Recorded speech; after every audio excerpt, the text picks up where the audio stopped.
lies, and freedom. I'm Austin Peterson. You're watching and listening to the Wake Up America show at wakeupamericashow.com. It's Friday, so I know we're all in a good mood today. But if you aren't, you will be when you see this smoking hot redheaded libertarian wifey sitting next to me, Stephanie Peterson. Hello, good morning. Hello, Stephanie. I guess it's my second to last show for sort of. I mean, a little bit. Kind of, yes. What's the situation here, Steffi? Well, Hazel's going to stay here until August 1st in my belly. You've decided that she's decided?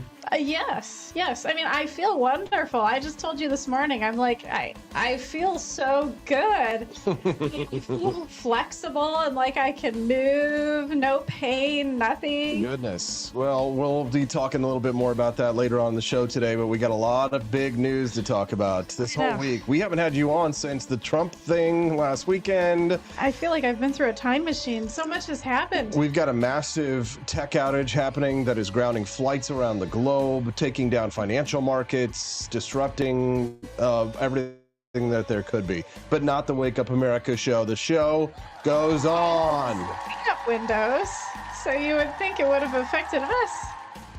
Oh, no. We'll talk about the massive tech outage that's hit the world here in just a couple of minutes. We're also going to talk this morning, of course, about Donald Trump's epic speech at the Republican National Convention last night. As much as I could last night, but then he had more energy than we do. Oh my gosh, I don't know how much I missed, but I was watching him until after 10 p.m. It was like probably 10:20 something. And then I couldn't stay awake anymore. Yeah, it was an incredible speech, epic. Hulk Hogan got up and ripped his shirt off before the Trump speech and got everybody fired up. It felt like the 80s again. And I'll talk to you a little bit more about this later when we talk about the Trump stuff. But there was this time in American history that they called the era of good feelings. And it's a very obscure mention in history books. But there was this brief period when, after the founding fathers kind of had all were dying, and the battles between the Federalists and the Anti-Federalists were starting to wane. There was this era in the United States in the early 1800s where they called it the era of good feelings, because there was generally a good feeling between the political factions of the time. The United States was prosperous. And I think history will probably look, again, if there's another era of good feelings, definitely in the 1980s to the 1990s before 9/11 happened.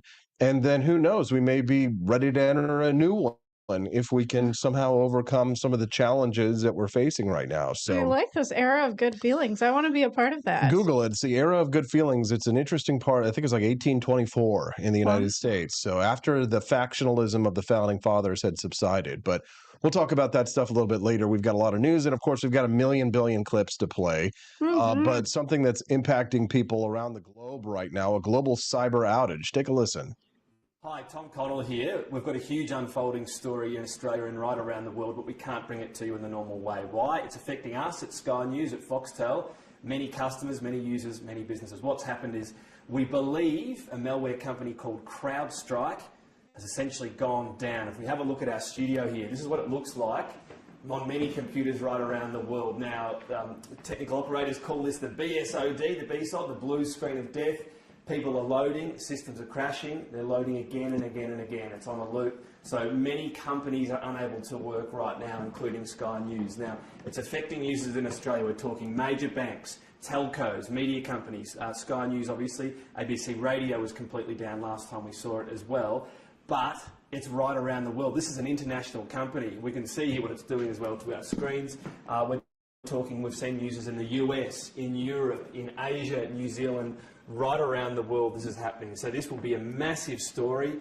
There are offices everywhere that have just gone completely down, people unable to work, there'll be payment systems not working, and all sorts of issues, including for telcos. Remember that last outage for Optus and all the issues caused there? So this is massive. As I said, we believe the company is CrowdStrike. That's the belief at the moment. The last contact we had, by the way, with the Minister's office was that the belief was it was going to be CrowdStrike involved and they were working to fix their systems, but it's up to them to do it. So the stress on that is it's not a hack, if you like, where the government has to try to ward it off. It's a systems issue within CrowdStrike when an update happens. So once that update is being pushed through across the world, As soon as that update happened, companies are just going down, including here at Sky News. You can see It's like Y2K, but it actually happened. You know what I mean? Invest in CrowdStrike and Microsoft now. Yeah, like today's they the are day. down. Yeah, this is not financial advice. We are legally obligated to say, yeah, no. but yeah, today's the day to like buy it when it's all going to crash. CrowdStrike is like 14% down, I think, and Microsoft is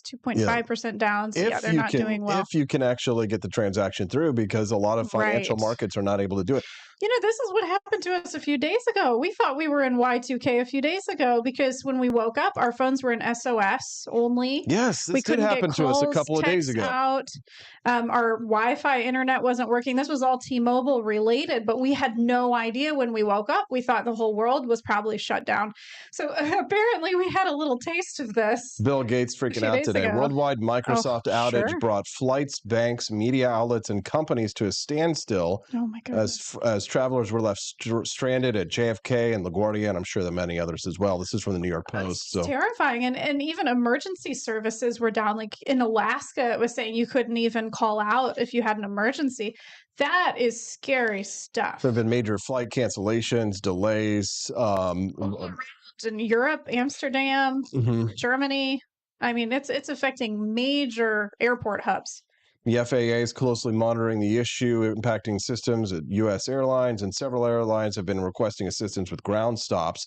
The U.S. Secretary of Transportation, Pete Buttigieg, said the department was monitoring Frontier's flight cancellation and delay issues. CrowdStrike is actively working with customers impacted by a defect found in a single content update for Windows hosts. Yeah, this blue screen of death. That's what everybody's getting. Which is like, how would I even know? Because my computers literally do this every day. You know what I'm saying? Yeah, your phone just restarted itself the other day too, and you're like, "What's going on? This is weird." Maybe it had to do with every day. Literally, this laptop, when I turn it on, it does blue screen of death, and I have to reset it before it'll actually work. So it's like, I have Apple products. Well, at least my phone. But my computer is Windows. It's funny because like we were talking when we had the internet outage the other day, a couple of days ago, and we couldn't get any communications. Like it said that we could do 911 calls and that's it. Yeah. But we could not make regular phone calls and we could not get on the internet. At home, it was like being back in like the dark ages. It was. It was scary. It was scary, but it was funny because we felt like it was like end of times. Oh, yeah. You know what I mean? We're like, this is how the apocalypse is going to happen. Like the internet, global communications, everything will cease. You won't be able to get out. And now all of a sudden this happens. And it's kind of like, you know, oh, Fortuna, right? It's the end of time. It was just like the blackout of 2003. I remember I was still in school. And that was when like the whole grid went down, and definitely in Michigan and I think parts of the Midwest. It was kind of scattered, but yeah, we had no power, no phones, no internet, nothing. And we were all just like driving around trying to find gas, trying to explore the world and see what was going on. This would never happen if Donald Trump was president. Well, you know, we've been watching the Silicon Valley show quite a bit. And it's very easy for these companies to just screw up stuff. I mean, if you put in the coding wrong or you delete the wrong thing, everything's going to go down. And so we are very vulnerable to these things happening because we're relying more and more on tech. So it's a scary thing. I mean, it's a blessing and a curse, the fact that we have so much tech in our world. It is. It just goes to show you just how interconnected we are, how important you know, these computers have become, and you know, just how careful we have to be being over reliant on Microsoft. I wonder, you know, it just goes to show, like, if we'd had Apple computers, would that have made a difference? Like, maybe, you know. I mean, I think in terms of browsers, a lot of browsers are run by Microsoft, but I wouldn't think Apple computers would be affected because they're not running on Microsoft. So I have no idea. We're going to talk this morning about the Trump speech last night at the Republican National Convention, some of the reactions to it, Hulk Hogan's speech there, and we've got a billion clips that we're going to play. But one of the best articles that I read about it, about what's happened last night, not necessarily related to his speech, but it was an article in this blog called Marginal Revolution. It's this pretty prominent libertarian economist, teaches at George Mason by the name of Tyler Cowen.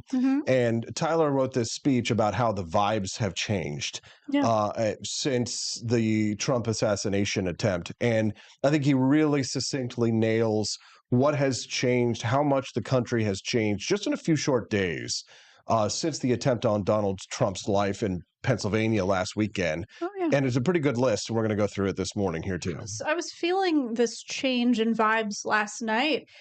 I feel like Trump is very human now.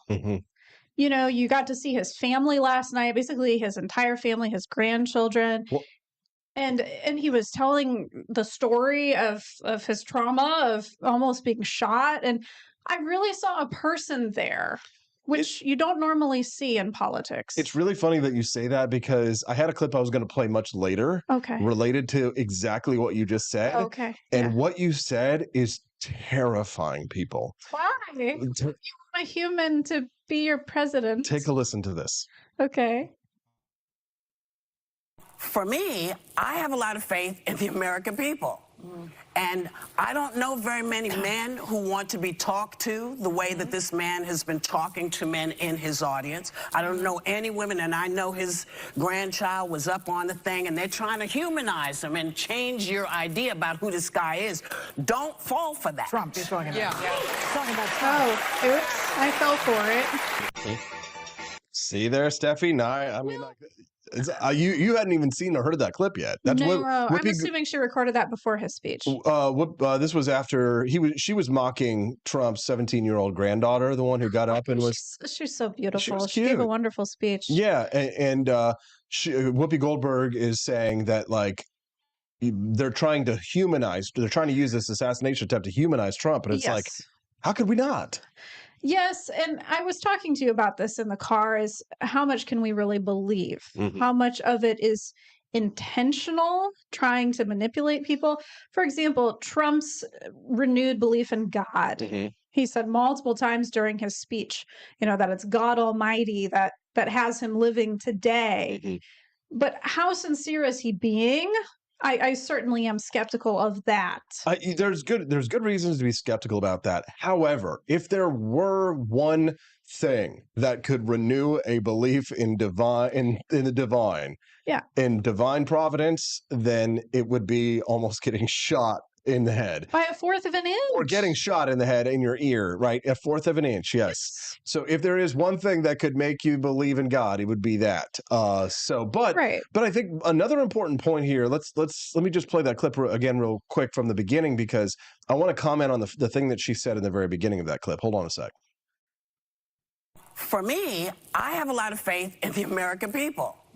And I don't know Is that why it's very many men who want to be talked to the way that this man has been talking to men in his audience. Pause there. So How is he talking to men in she his says audience? she says, I don't know many men who want to be talked to the way that men talk to others. Boy, you are stupid, Whoopi. You are stupid. She's not a man. She doesn't know how a man wants to be talked to. Like, is she married? There's there's a running theme. There's been a running theme, my entire life, as feminism has sort of taken over the world, and as we've started to live in a more gynocratic society. There was always this talk about how men just don't understand women. Women are unicorns. We're mystical creatures. We're the dawning of the age of Aquarius. And you'll never. Well, we are very different. Yes, I don't think we're it unicorns. is. Men are Mars, women Venus, whatever. Right. Yeah, But we I get are it. really. But I think now, more than ever, it can be said that I don't think women understand men. No. You do not understand us, because we absolutely love the way Trump talks to us men. Right. That is like, Trump reminds us of the guy in the locker room who said, grab her by the and we all laughed and we were like, yeah, exactly. I mean, he is true alpha. That, yes. Absolutely. I mean, if there's something above alpha, they say it's sigma, but he probably is sigma. Yeah, he's probably the ultimate of ultimates, but given his power. Yes, we men love the way Donald Trump speaks to us, because he's funny. We're going to talk about that too. I've got the list of things of how the vibes have changed. But I mean, we like somebody who is a man, and a man gets a little dirty sometimes. Yeah, and he's not super emotional. I mean, in his speech last night, he was talking about extremely emotional topics, him almost dying, the firefighter dying, but he remained very calm and stoic. And so that's something a woman can't understand. Most women in his situation would be like sobbing on the stage, Right. like barely able to talk. And here's the thing. It's from a visual perspective, just the way that Donald Trump's family looks, like his grandchildren, like the little babies running around with their little golden hair and all that stuff. His family looks gorgeous. Oh, they could have the best reality show. Yes. To the Kardashians. Right. Watch it. Right. The Aryan Kardashians, we called it. Yes. Absolutely. Like the same plastic surgeon. All of their faces look very similar. Yeah, so all just absolutely. Speaking of plastic surgery, you probably didn't see this, Stephanie, but maybe I showed you the clip. Did you see Florida's Republican Congressman Matt Gaetz and the Botox? No.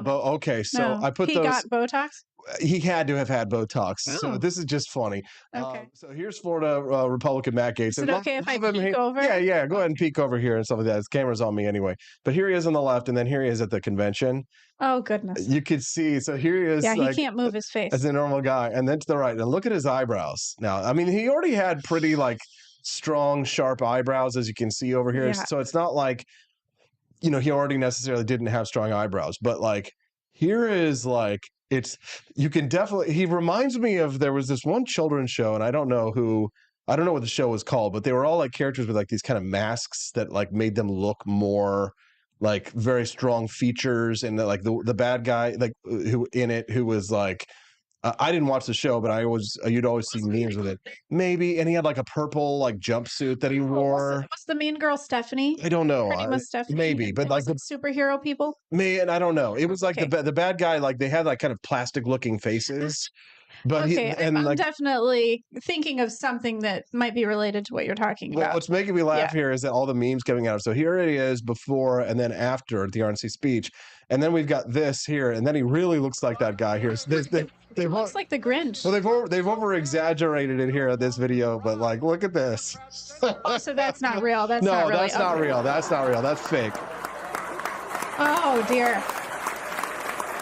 He looks like a drag queen. Mighty Megatron must be a psychic or something over in the chat, because he says that he looks like young Jack Napier from the Tim Burton Batman, ROFL. Yes, here's that was my next meme actually there, Mighty Megatron. So good for you.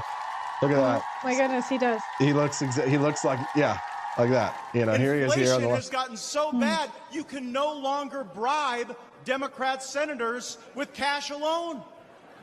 That's a really good joke, actually, right there. Did you know about this? About the Democratic senator who got convicted for bribing? No. Doing bribes? No. I've only been following Trump news. There's so much news going on this week. Keep up. It's hard to keep up with it. Well, there was a Democratic senator from New Jersey by the name of Bob Menendez. They call him Gold Bar Bob because he got bought off to do official favors for the government of Egypt. And they bought him with gold bars. So he was caught with gold bars. And then it is awesome, Stephanie. You accept gold? Well, not from my government. Oh, not as bribes. maybe from our friends over at Preserve Gold. Yeah, exactly. Yeah, if you text the word liberty to 50505, then you get gold bars. You don't have to commit any official acts of corruption for them right there. Yeah, so what do we say? So he took some gold bars. So yeah. So anyways, the Matt Gaetz thing is just hilarious because the Botox and the fillers, everybody was joking about it. Last night. I don't know how people think that they actually look good that way. It's like when they look in the mirror, are they like, wow, look at me? I don't know. I mean, here's the thing. So there are some plastic surgeries that work, and one of them is nose jobs. Nose jobs are effective. Sometimes. People go a little overboard, and then their nose is like Michael Jackson. Yeah. Sorry, Michael. Rest in peace, Michael. We love you. That was a family member speech when Michael Jackson's daughter, Paris, talked at it was like a memorial or funeral. I was sobbing. That is one example where having family members talk on a stage is very moving. And I think that's why when Trump had his granddaughter talk on the stage, it's that same kind of feeling that comes up. Just having like those young people who see a very different side of these people in the spotlight than what we do. Thank you very much for Yes. watching the Wake Up America show, guys. Don't forget, click like if you haven't yet. I know there's 177 people of us, 177 of us over on rumble.com. Click the like button if you haven't already. If today's the first time you're watching the Wake Up America show, then we'd love to have you be a regular guest. Today's a special day. We call it Freedom Family Friday. And my 39-week pregnant, smoking hot redheaded libertarian wife, Steffi, joins us. Yay! Unfortunately, Justin is going to be with us on the show today. He's going to be out for kind of a couple weeks because he's traveling. He's on the road. He's going to come see us soon here in Missouri. Hopefully he'll make it for the birth. He will. So Yes. so the situation is that baby Hazel is going to be induced on the morning of August 1st. Mhm. So if she doesn't come naturally between now or then, she could come any day now. But if she doesn't come naturally, then she'll come on the 1st. Right. And then Justin Peterson will be in town, and we'll hopefully get to hang out with him and see him and talk to him, and he'll get to meet his niece, baby Hazel. So when that happens, I will be taking some time off, TBD. I'm not exactly sure how much time I'm going to be taking off. Could be a week, could be 3 or 4 days, but it just depends on how Steffi is doing after the situation, because this is her first time. So I mean, mentally speaking, I'm determined. yes, she's determined, see. she's strong, she's resilient. You're still doing karate, you're still doing karate kicks and stuff like that in class. I mean, I've got video of you doing martial arts like with a giant baby belly. So I mean, like so hopefully everything will go smoothly and we'll all be happy and safe. And then we'll be back normally at the time that I will announce. If you want to find out when the show will be back on, just keep an eye on my X account. I'm over there. I'm at AP for Liberty. And if you want to follow both of us, she's Steffi P for Liberty. We're the P for Liberty family, and baby P for Liberty is on the way. So That's we're right. very excited to be growing, and growing we are. I mean, unbelievable stuff happening here. We're no longer just the Wake Up America show. We're now the For Liberty Network, because Daniela yesterday came on to announce that she's going to have her own new show. We've also got Brian P. Otter and the King Libertarian joining us on the is that network. what his friend's name is? Yeah, Jordan is the King Libertarian. So I we're think I saw a picture of him the other day wearing a crown. yeah, and their new show will be called Liberty Tonight, and it's going to be Cool. it's going to be a lot of fun. So we're growing like crazy, and it's in large part thanks to the generous contributions and purchases of our friends. People like you have been buying preserved gold and silver from our sponsors. The For Liberty shop this morning had the biggest single order that we have had in the For Liberty shop history. There are some crazy Trump fans out there who want all of the Trump merch. Yes. This guy wanted all of the Trump This merch. guy bought almost all of our Donald Trump stuff in the For Liberty shop. Yeah. So big Trump fan. I think people are feeling really emotional after last night. It's working. The humanization is working. Yeah, for sure. So the Courage Under Fire tee is our latest design. As you can see, the iconic image of Donald Trump with his fist in the air after the attempt on his life, and in the words "fight," which is a very popular shirt. Yeah, at first when we were watching, the coverage on last Saturday, we thought he was saying like the F word. I thought he was saying "F yeah." That's no idea what he was saying. So I'm glad he's clarified exactly the words that he spoke. Yep. Sidewalk Closed or the chat says, "I love a For Liberty Network, contributing and watching. So cool." Yes, thank you, Sidewalk. Appreciate you, brother. Yeah, it's been because, I mean, the financial contributions, the monthly subscribers, the purchases at the shop, and have been, people buy coffee, they have it subscribed, it comes to their front door. Yep, we see those subscriptions come in overnight. We're like, oh, there were thank you for definitely that. days in the first year, Stephanie, when I would come home after the show and be like, I don't know. I know. I don't know if we're going to be able to do this. That's what business is all about. I know. And now here we are, almost at our 2-year anniversary, and we're doing it, folks. We're doing it. It's the For Liberty Network. We're growing. Oh, yeah. It's scary to be a businessman, and Trump would know that very well also. Yeah. But I think it's because, we haven't sat back and just not innovated, not done anything. Right. We haven't not grown. We haven't taken risks and tried new things. I mean, we are literally the only online shop that has a crossover for Japanese manga cartoon fans and Donald Trump fans. And yesterday we actually sold one of these in Japan. So I know. yeah. So yeah. Yeah. Trump, te quiero. Donald Trump lives. Japanese manga. So thank you to Drew Van Runkle, who made a $5 donation. Buy some diapers. Thanks, sir. Thank you. Thank you. Yeah, I mean, other Liberty shops, they definitely don't keep up with trends. You know, they're posting about like Thomas Jefferson when like there's all this Trump news. It's like, come on, you gotta It's like stay on top the of what's people happening. want. Exactly. Stay And on that's top what of we what's do happening. is you were there designing like immediately after the news broke about Trump. You're like, I'm gonna make something. So like not a lot shocks me. Right. Because and when you work at a news organization like I did at Fox for a number of years, like you've seen everything, right? Yes. I've seen heads blown off of crazy stuff in war, and I've seen, you know, children drowning and things like that. Oh yeah, I've seen horrible, awful, crazy things. So pretty much nothing affects me at this point. I'm pretty, you know, thick skinned. But when I saw Trump go down, I was like, oh my God. Wanted to comment on that. That was probably my first memory. Like, if you ask me what I remember from that shooting incident last Saturday, it was your reaction. Was I really recognized terror in your voice. I think for a split second you thought Trump was dead or that he was going to die. Yeah. And I remember that reaction in my head, like, oh my God, Austin is like very upset by this. You know, this is really scary. And so yeah, your reaction actually is what stuck in my head the most. I was afraid. Yes. I was afraid. I mean, obviously I don't want anything bad to happen to Trump, but I was honestly just scared for the country. I was frightened at what people would do. I was scared that people would overreact and, you know, a lot of fingers would start getting pointed at, like, you know, Hillary Clinton. And listen, I'm telling you something. I'm not writing off any theories about what happened last week. It's really interesting because you're really not into conspiracy theories too much. I'm very much a conspiracy theorist. The thing is that I'm skeptical, but I have an open mind. Yeah. And I think that that's important because you absolutely could be wrong. You know, the assassination of Lincoln was a conspiracy. Okay. And in a situation like this, all it would take is one other person helping it for it to be a conspiracy. It didn't have to be Hillary Clinton. Right. Okay. It could have been somebody else who helped him to pull this. Just a normal person. It could have been another crazy. Right. Because here's the thing. For example, the Columbine shooters, there were two of them. That was a conspiracy. Yeah. That was a conspiracy of two people to commit a crime at a time in the future. That's what a conspiracy is. There's conspiracy and there's conspiracy theories. In this instant, the stuff that's starting to stick out to me to be a problem is that he had bombs in his car. Yeah.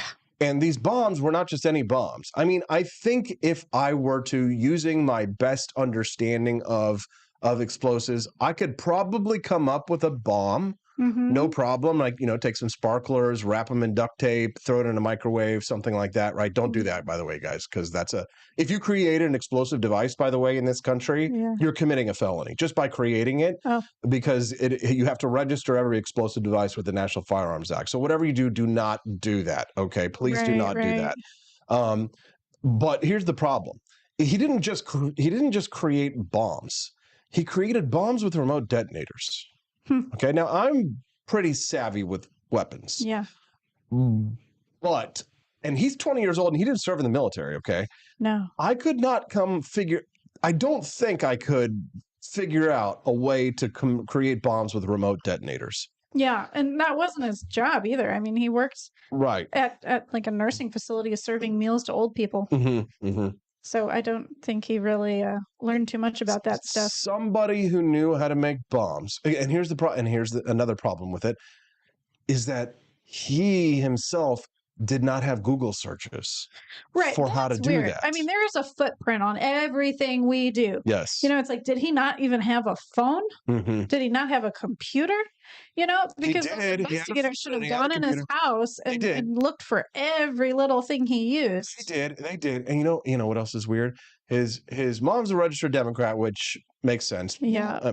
Nearly every woman is. No offense, ladies. But his dad's a libertarian. Yeah. So there's something going on there because they're both mental health professionals. I know. And I got a lot of hate on social media this week because I was one of the first people to start doing my little research I love being a private investigator, just like in my own little world. And so I was like, look, his dad is a counselor. This is really interesting. Just because I noticed that a lot of people who commit these types of crimes, their parents tend to be in the mental health world. And I just think it's really weird. But yeah, I was like one of those people who put that information out there, and people were like, you're doxing the family. How dare you? And I'm like, this is public information. It's not like you can't find it out by Googling something. So, we have not had time to really fully digest everything that's been happened. And I really want to talk to you specifically about the mental health stuff, because obviously you are a therapist. Right. And we've had a lot of conversations about that, but you haven't been on the show since this went down. Courtney Conover says, investigations take time. Thank you. And apparently they're finding a lot of difficulty in this investigation because the kid was very secretive and didn't expose a lot to other people. Which very shy. Very shy. That's what everybody says. Right. Quiet. Yeah, I mean, and a lot of the things that we're hearing could very easily be hearsay. So we have to be careful about what we report, especially because until something's confirmed, we should consider it rumor or hearsay. Right. I think that one of the biggest mistakes the Secret Service made after the fact is that they blamed the local police. Mm-hmm. And doing that was a huge mistake. Because they were the only ones that actually acted. I mean, there was a police officer locally that did go up on the roof and tried to. They tried to stop him, but here's the thing: he was just, if scared. you wanted if there was going to be a cover up, and you wanted cooperation from the local police, the Secret Service should not have blamed them. No. And they did it too fast. They blamed them too fast, right? If it really was their fault, then you should have done a full and thorough investigation and then concluded it. But they immediately pointed fingers at the local cops. The local cops are like, "Oh, really? Is that how you want to play?" And they're like, giving them the FU. Video that you have playing before your show comes on. Yeah, all those people being like, "There's the shooter," and they like literally have a video of him crawling on the roof. Mm-hmm. And telling the officer, probably the local police officer, hey, go see what's going on. Yeah. Courtney says he was looking up suicide in the royal family and other government officials to target. Yeah, I've heard that as well. I did find a search about something. Yeah. Oh. And again, it's trickling out. But we have to take everything with a grain of salt, because again, it just takes time. Right. It's going to take time for these details to come out, for us to be able to have a full investigation. The head of the Secret Service has been subpoenaed, and she's going to appear in Congress next week. And they're going to investigate her as the head of the Secret Service to find out, what went wrong. I mean, they are ultimately responsible. Right. And we've talked this week about, the women Secret Service agents who weren't tall enough to cover Donald Trump and fumbling and bumbling. Look at, one of them looked like that chick from Bridesmaids, the fat one who had, You know what I'm talking about? I forget her actor name, but yeah. Yes, from like Saturday Night Live, Yeah, that's one of the first things I did notice, was that they had the shortest woman in front of Trump's face on the stage. It's like, if there was another shooter, they could have gotten his face while they were escorting him off the stage. They didn't protect his head very well. Yeah. Yeah, if you're not tall, as tall, you must be this tall to guard the president, in my opinion. I think so. In my opinion. Yeah. And you saw the interview that I did with Sergeant Betsy Brantner Smith. So great. I really liked her. Right. She's talking about how she went through the tough years of the 80s to claw her way to the top of a police force, right? Back when it really meant something to be a woman on the force. And I do think that these diversity, equity, and inclusion standards make it harder for actual competent women to do their jobs, because when they do the diversity hires and they bring in the fat chicks, right, and the transgender weirdos into the police forces and things, and they're hiring them because they meet a diversity quota, that harms the women who are actually qualified to do some of these jobs.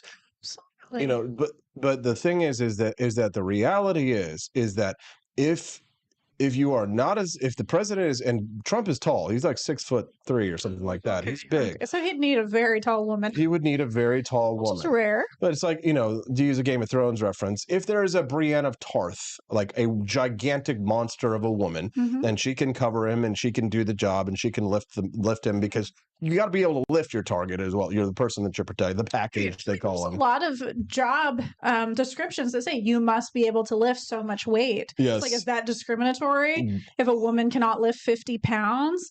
It's like, Yes, and sorry, you we're got to be able supposed to do your discriminate. job. You're supposed to discriminate. Discrimination has become a bad word, but it is a good word. Yes.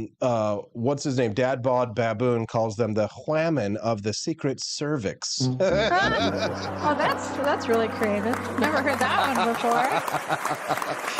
Funny, Dad Bob Baboon. It's nice to see all of our friends. Go ahead, Steph. I was just going to say, the reason why you need the women is because they're really great at multitasking, and that woman remembered his hat. No man would remember to take the hat, because men do not care about those frivolous details. Women do. Okay? So she saved his hat. She saved his hat. There you go. That's what matters. So I'm glad that she saved his hat. We could talk about the DEI thing all day, and that's very much a crowd pleasy kind of a thing. But I want to talk about like his parents. I want to talk about the mindset of the parents because, you as a mental health counselor, Stephanie, you are an expert, right?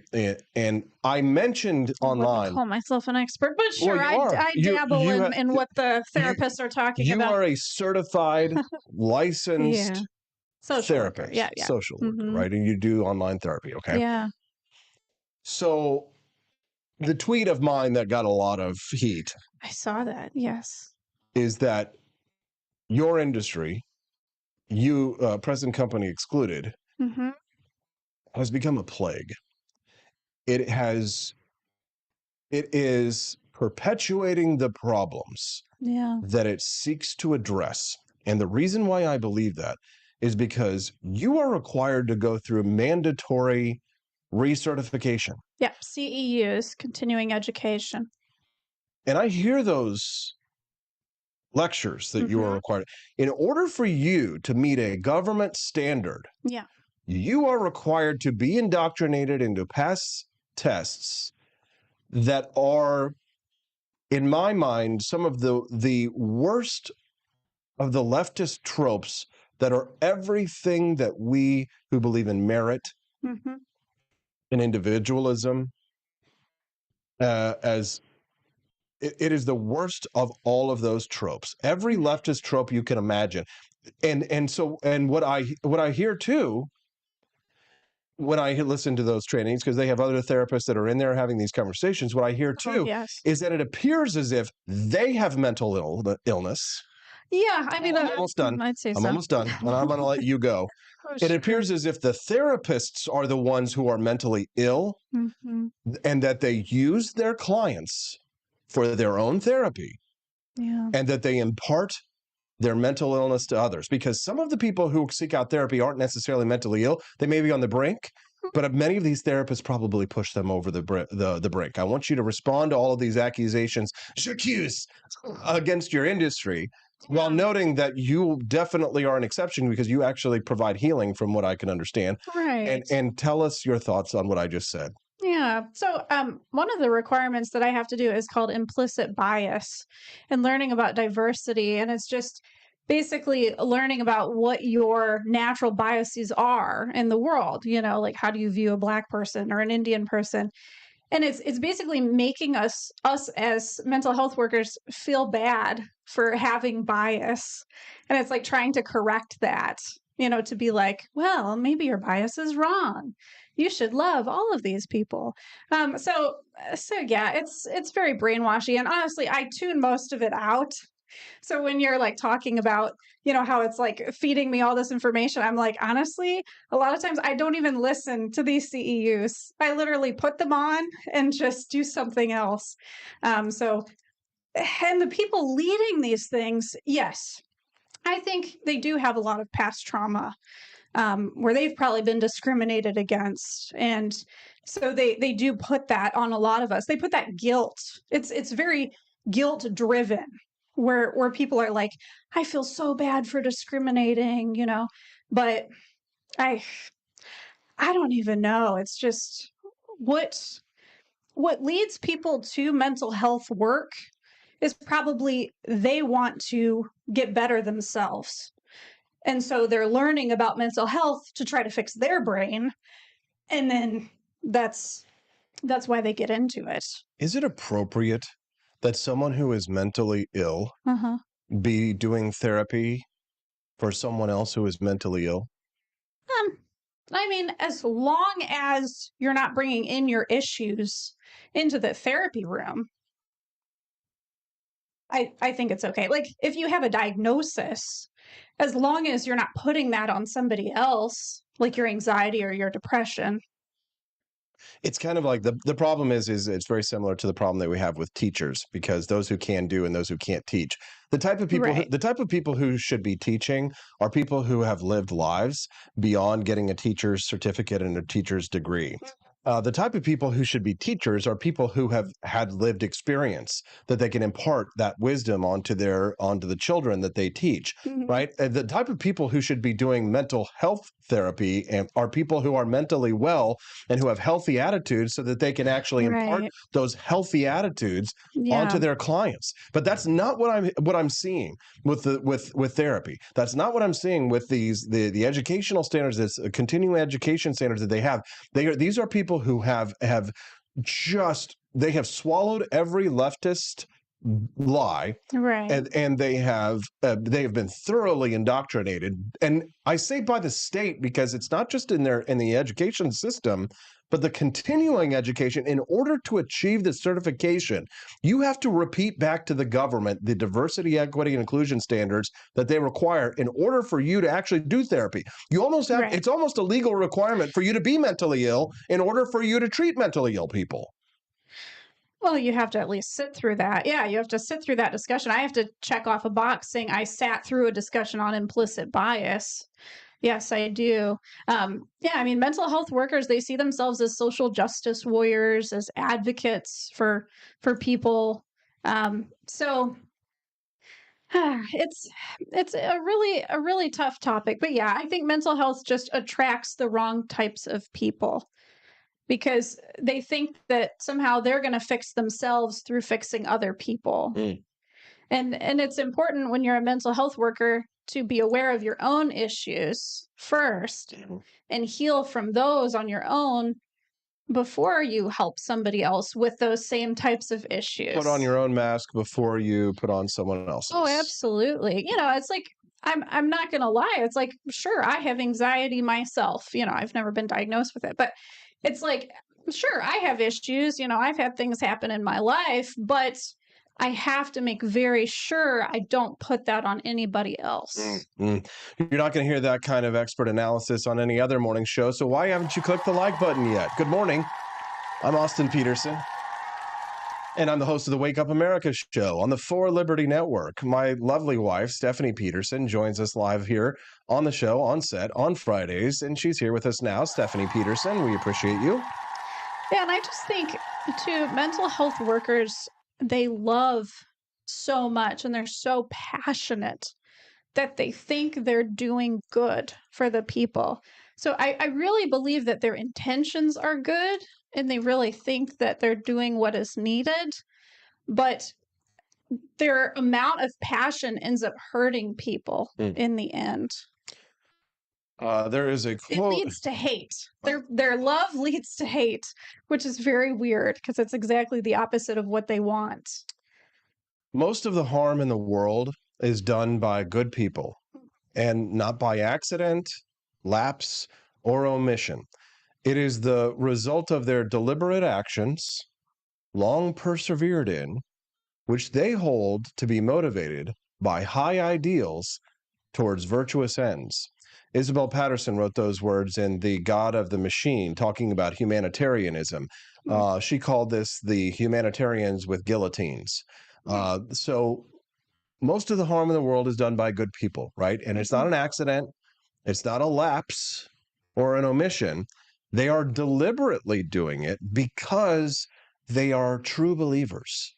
They are in a cult. Oh, they are. You They could, really believe in what they say. I mean, they really believe that, Trump is discriminating against people and bringing people down. They really believe that. Mhm, mhm, And they really want to help people. They want to see people do better, these mental health workers. mhm. But what Isabel Patterson here, when she talks about this in her book, God of the Machine, she's talking about climate change activists. Mhm. Right? She's talking about the Just Stop Oil people Yeah. who go out there and throw paint on paintings and who Right. glue themselves to roads, right? They believe that they are saving the world, right? And it reminds me of another quote by C.S. Lewis on robber barons. He says it would be better to live under robber barons than under omnipotent moral busybodies. This is who we're talking about here with these therapists and the climate cultists. He Right. says it would be better to live under robber barons than under omnipotent moral busybodies. He says because the robber baron's cruelty may sometimes sleep. His cupidity, meaning his horniness, Hmm. right, may sometimes at some point be satiated. He's had enough, right? Uh-huh. But those who torment us for our own good will torment us without end, for they do so without the approval of their own conscience. Or say they do so with the approval of their own conscience. So what C.S. Lewis is talking about is a tyranny sincerely exercised.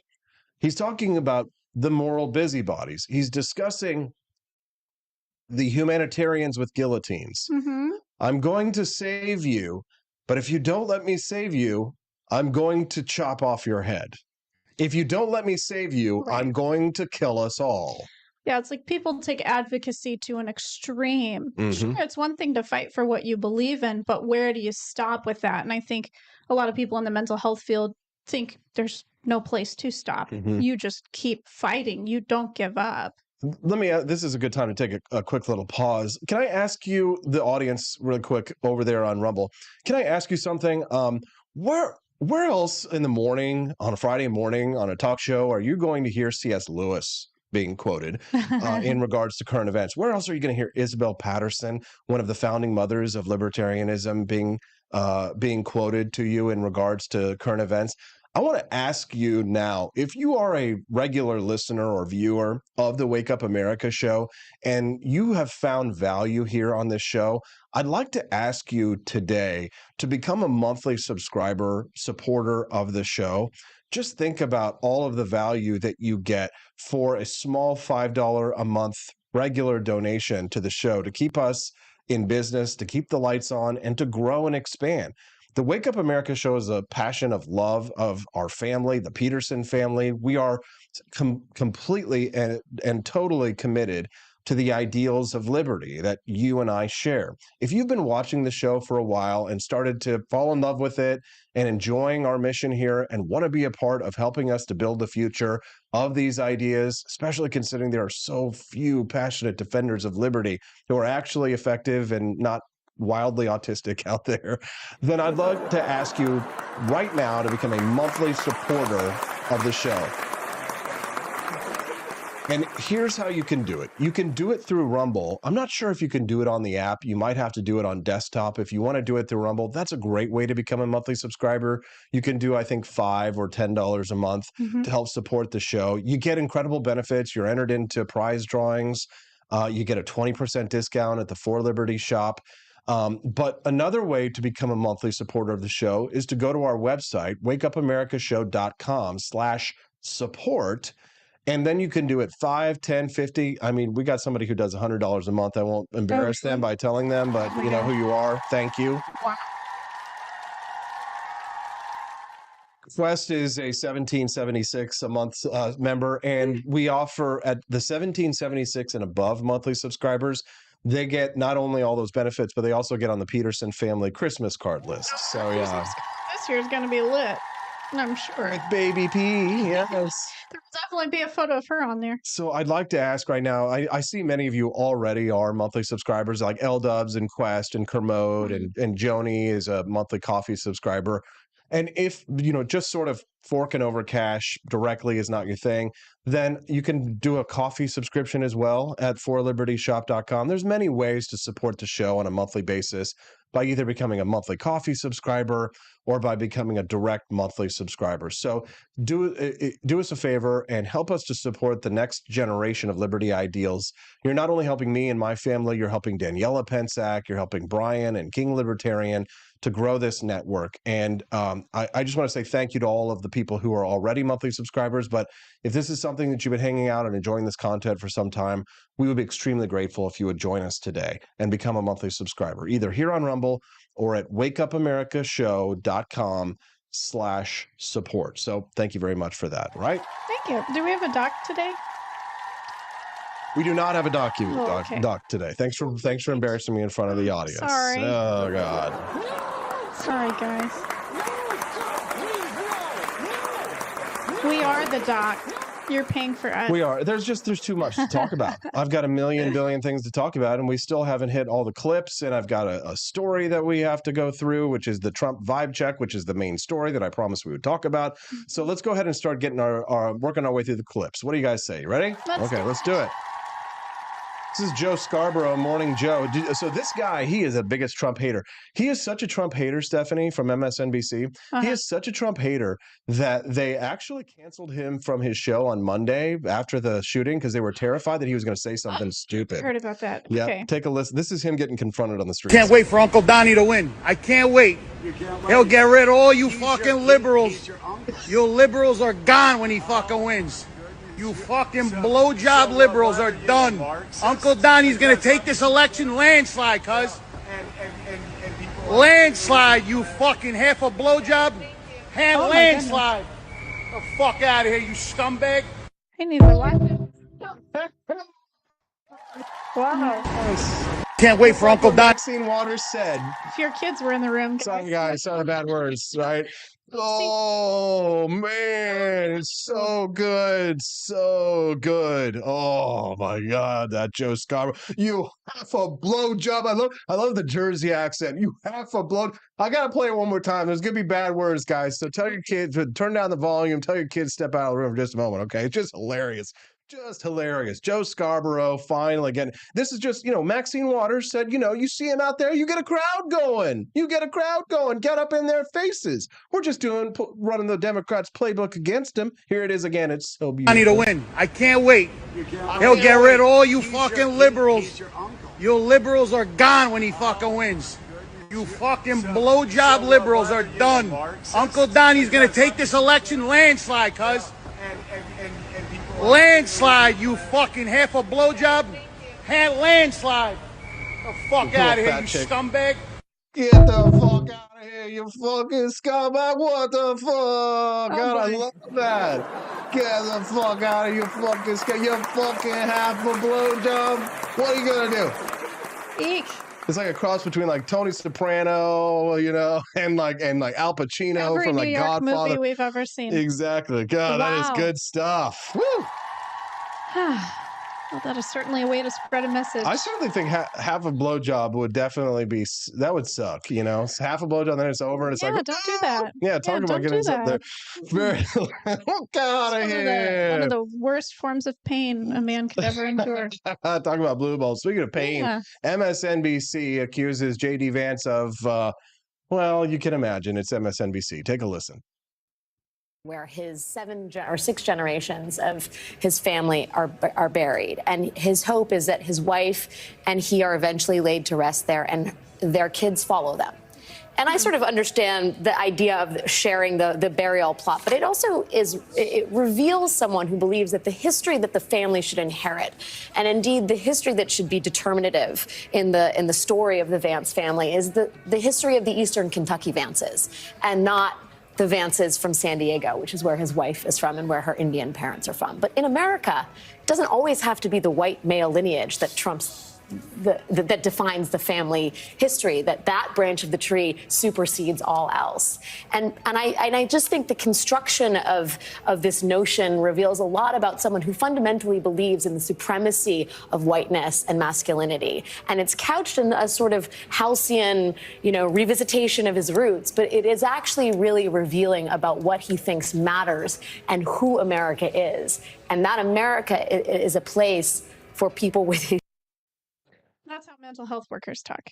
They make you feel bad about everything that you do. But especially if you're white, Oh, yeah. especially if you're masculine. Yeah, cis right? men.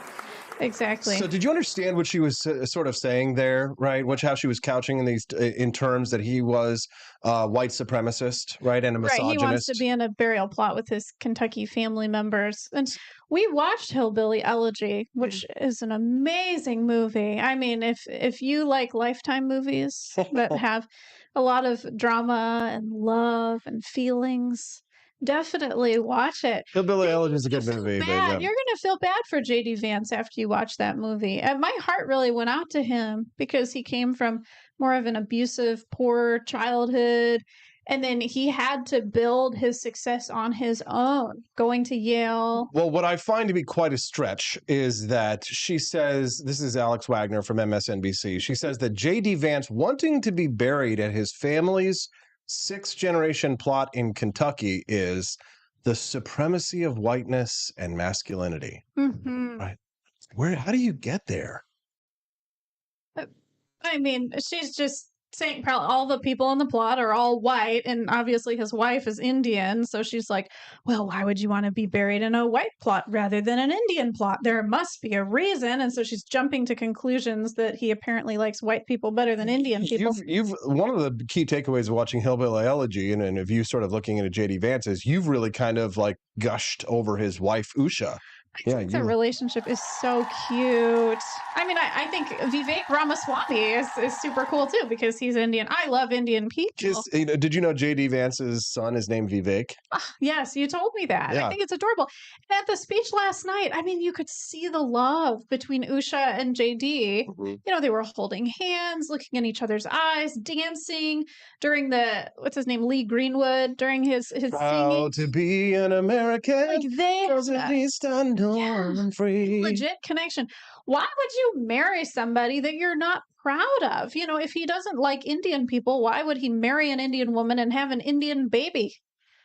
How is that white supremacy? Well, see now the white supremacy. Can his son be buried in his Kentucky plot? Well, here's the thing. It is the case that JD Vance is getting attacked by the Groypers.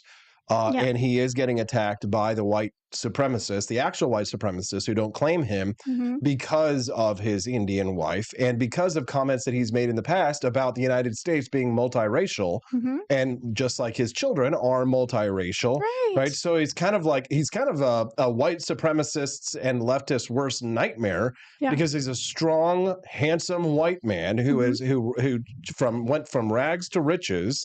He sort of is the American dream, and he married a beautiful Indian woman and had multiracial children. Right. So Nazis and communists both hate him for different reasons for that, right? He's so rich, so people hate him even more. How dare he actually rise up from poverty? But his wife, Usha, she's also an accomplished attorney herself. They met at Yale. They've been, she's not just some, homebody, trad wife, no one. She is also an accomplished attorney herself. And so they are we were talking very much about how we think we're a power couple. They are a power couple for sure. Yes. Absolutely. Real power couple. Yeah. Yeah, it's just people just think what they want to think and just run with their ideas, and they make no sense. Right. This is a video of Joe Biden who is confused about who his wife is, but she is a rather buxom blonde, so maybe he was just pretending to be confused. Take a look at this. Here's Joe Biden trying to grab him, saying, "It's not me, honey." Oh, that's my wife. Oh, okay. He was grabbing this woman? Well, so look at this video here. Let me pull it so you can kind of see here, Stephanie. Take a look at this. So watch this. See, I was talking to this beautiful blonde here. Look at this. He's looking at her like it's his wife. And then, see how he has that look on his face? He's like, I think he was confused about who his wife was here, right? I think he thought that maybe that was his wife. Oh, she was jealous. You could it could be, but I mean, like, here's the thing. He's looking at her kind of with a blank look, kind of like, he doesn't recognize her, but he kind of does. Like he thinks that it's his wife. There we go. Oh, he's like, she's like, she comes to get him. And then Joe's face is kind of like, let's see if I can kind of like get the moment. He goes, he's like, it's her. He's like, he's looking at her. Maybe it's just that he really wanted to sniff that woman and he didn't get a chance. Patients in nursing homes. I mean, even if you have dementia, your manly parts still work down there. I mean, I have seen a lot of elderly men definitely go for very cute nurses at hospitals and nursing homes. So Absolutely.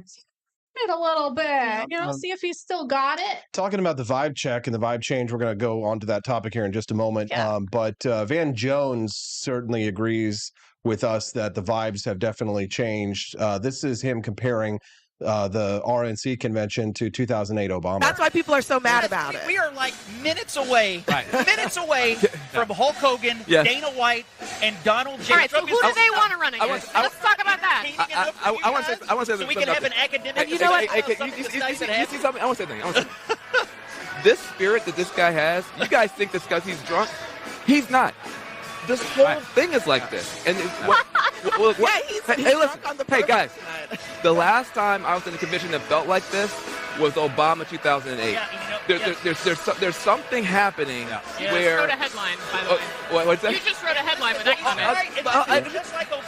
Just like Obama, Trump is showing in this convention he has the capacity to alter the composition of the electorate. That is the difference between 2008 and now is that Obama was actually popular outside of his own party, and that's not the case. I don't think we should overstate it. I don't think we should overstate it. They don't want him saying stuff like that. I was just telling you this morning that Trump's at the convention last night, it reminded me of a Ron Paul rally. A bit, yep. Because the people were just so moved. I mean, they were in tears listening to him speak and, chanting. Ron Paul. Oh, yeah. I would imagine that the energy in that room last night was very comparable to remember the Ron Paul energy. End this war. Wasn't it End This War? I was thinking of the Amy Allen one.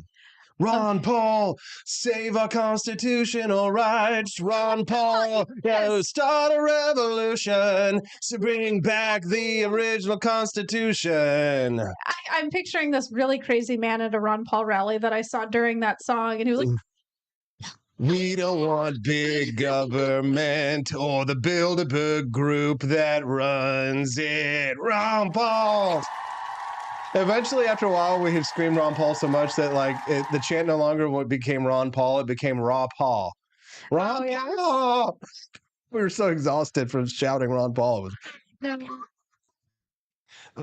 This is a woman who was obviously very excited to see Donald Trump, or at least to be near him. Take a look at this. What in the hell is going on here? Stephanie, what is this?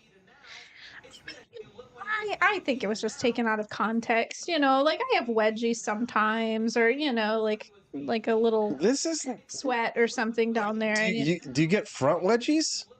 Yeah. Oh, yeah. I certainly do. I have to pull them. Okay, well, because sometimes if you're sweaty or something, you're just ooh, I gotta loosen it a little bit. Well, I mean, she was standing very close to the great leader, so she would have had her pantyhose on. Pantyhose kind of rides up, and she's pulling it down. Oh, okay, because it just. Yeah, I don't think she was hot and bothered or anything. I mean, no. it would make sense why she would be. I mean, she's standing very close to the great man. So dirty girl. Okay, there we go. Yes. So the Democrats last night decided to adopt a campaign slogan. Take a listen. So yes, this November we're going to make America great again. What? Siraj posted it, and he says, when you order the Trump campaign on Temu. Oh my God. Can't they be any more creative? That's ridiculous.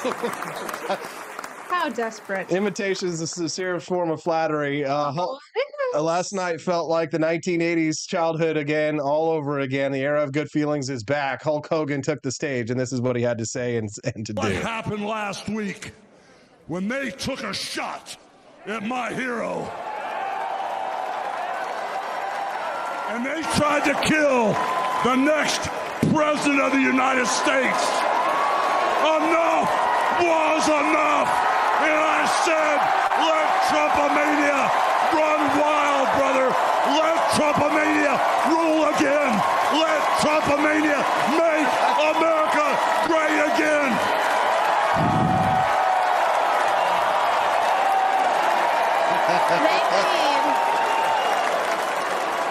They need to replace that woman's Secret Service lady with Hulk Hogan. Oh, the Hulkster, man. Imagine if Hulk Hogan was there at that rally that day. He would have totally ran up there and got Trump. I know, dude. He could have done like a ripped his shirt off during the thing. Lined the guy. Oh yeah. That would have been awesome. Up on that roof himself and like taking that Yes. guy down wrestling style and like threw him over the roof. And Trump, I could see it. Trumpomania. Yeah, it is really interesting to me that all of these wrestling fighting people are very politically active. I've noticed that because a lot of them actually follow you, and a lot of the like women wrestlers too. Yes. Like women in the entertainment industry like that, they're very politically motivated, even libertarian leaning, which is so interesting to me. Dad Bob Baboon says, hilarious. I missed it last night. Well, that's why you watch the Wake Up America show, brother. Yeah. Peterson Mania. We give you the lowdown. That's right. And I really love this meme that Stephen Miller posted showing him ripping off his shirt and Joe Biden looking terrified right there. Can you see it, Steph? Oh, no. Take a look over here. Look. Oh, gosh. Joe Biden's like, looking like that. Very funny, very funny. I mean, that's what you get. Donald Trump is a celebrity. Before being a politician, he's always been a celebrity. Absolutely. And so he's got the celebrity friends. He absolutely does. I mean, super cool. it's working out really well for him. Here is the libs checking out what's beneath Trump's ear bandage. Oh. This is a video of them checking out what's beneath his bandage. Watch this.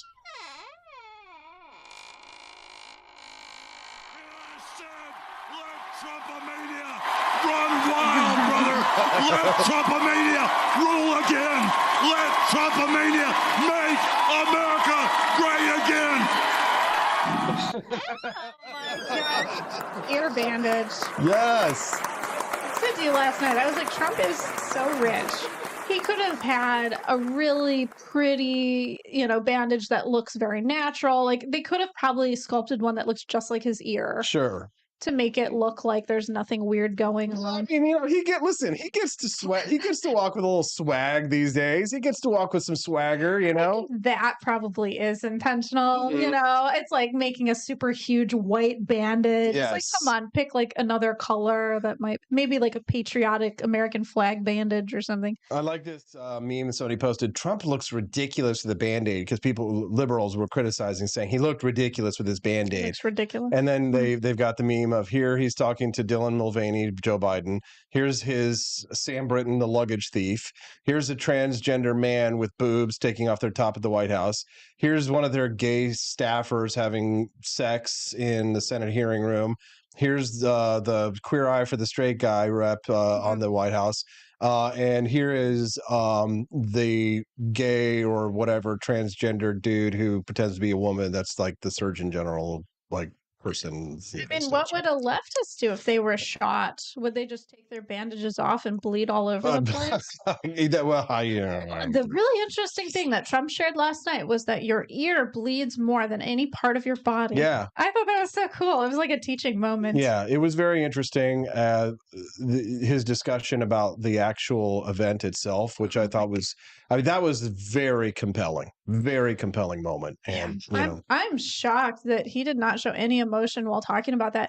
And then when they brought up the actual chart that he was looking at when he got shot, and he literally was in the exact same position pointing on the stage last night at that chart.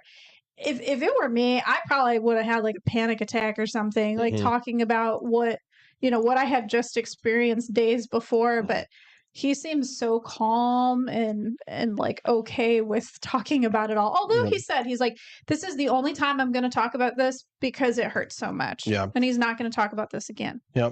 There are unconfirmed reports, rumors that President Joe Biden has agreed to step down as the Democratic nominee. A reporter by the name of Mark Halperin has staked his whole career on this, apparently, by going on Newsmax and making this claim. Take a listen.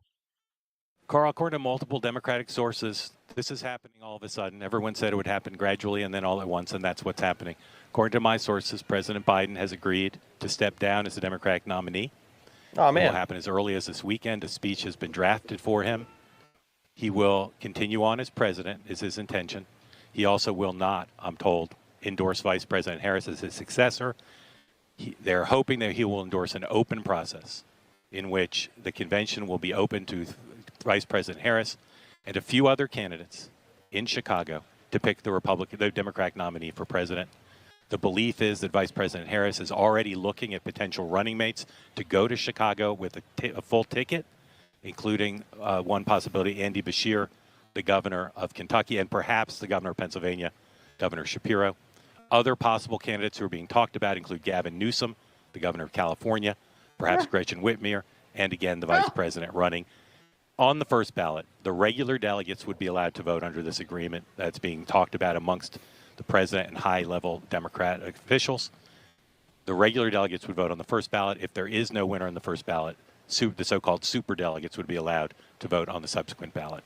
This decision was reached, I'm told, all of a sudden because of the high-level pressure from Nancy Pelosi, Barack Obama, and others, and as well as the decision of many of the President Biden's top aides that there was no path forward for him, that he would not be able to win this election, win the general election, and therefore he's stepping aside again as early as this week. Interesting stuff. I don't know if I believe it, but could be. It's been so obvious that that the media is really trying to get rid of Biden. I mean, they're like, "Oh, he has COVID." Just the other day, I was like, "How obvious is this, guys? Come on!" Right. You've been saying he needs to get out of office. Now you're like, "Oh, he has COVID," but apparently he's surviving COVID and he's okay. What's interesting is that, like, along with these rumors, if they're true, is the rumor that he won't endorse Kamala Harris, which is like kind of a slap in the face. And like, if I was just saying the other day, she'd make a good president. But So I don't know. Was the Steffi? You're so sweet and just innocent. He can't go back on his word. He can't do that. America is watching. We don't like hypocrites. My sweet wife. She's going to be such a wonderful mother. So Kamala Harris won't go quietly. Along with these rumors is also the rumor that Kamala apparently her staff has been telling Joe Biden's staff that he needs to leave. And so there's like a war between their staffers, which might be part of the reason why Joe Biden, if any of this is true at all, it might be the reason why Joe Biden is not endorsing Kamala Harris is because she's trying to push him out. And also it might be the fact that Kamala Harris polls lower than Joe Biden. Right. I learned that on your show yesterday from Maxim Lott. I didn't know that she would actually do worse. I was honestly frightened that she would do better than him. But yeah, Gavin Newsom, I kind of forgot about him. And yeah, he's a big threat. Gretchen Whitmer certainly is a threat. I'm very familiar with her from Michigan. Yeah, Gavin Newsom of California is one that actually shows him polling higher than Donald Trump. So, I mean, he could emerge out of that convention and it would be a disaster. We are screwed. Seriously, if Gretchen or Gavin become president, I am afraid. I don't know what's going to happen. I'm afraid for Hazel's future in school. You know, she might become transgender and we'd have no idea. We'll do everything we can to avoid a situation like that for sure. So if you're just tuning in to the Wake Up America show, good morning. I'm your host, Austin Peterson. Click the like button if you haven't already. We'd love to have you be a regular guest. My smoking hot pregnant wife, Stephanie's here with us on Freedom Family Friday. Hello. Baby will be coming soon. We're very excited about that. Yeah, literally, well, my due date is today's the 18th, right? Or the 19th? No, it might be the 19th. So my due date's in like 10 days, technically. Yeah. So now that we've sort of covered almost everything, it's time for us to actually talk about the big story that I teased out for the title, right? The vibe check. MAGA 2024 is different than MAGA 2016 and MAGA 2020. The change in vibes. Why did it happen? Well, Tyler Cowen, writing at The Marginal Revolution, he is a George Mason professor, and I don't know if he calls himself a libertarian anymore, but he has been in the past. He writes this, that clearly it has happened, and it has been accelerated and publicized by the Biden failings and the attempted Trump assassination, but it was already underway. If you need a single unambiguous sign of it, I would cite MSNBC pulling Morning Joe for a morning, for fear they would say something nasty about Trump. Another way to put it is that Trump was a highly vulnerable, defeated president facing numerous legal charges and indeed an actual felony conviction, yet he now stands as a clear favorite in the election. In conceptual terms, how exactly did that happen? Tyler says that he has been thinking it would be a good cognitive test to ask people why they think the vibes have changed, and then to grade their answers for intelligence, insight, and intellectual honesty. I know why the vibes have changed for me. Why? I didn't used to like Trump myself. I mean, I thought he was a jerk, the way he presented himself. But I think he's a misunderstood man. That's what I realized. I think I'm finally getting his humor now, because he has a certain type of humor that's like sarcastic.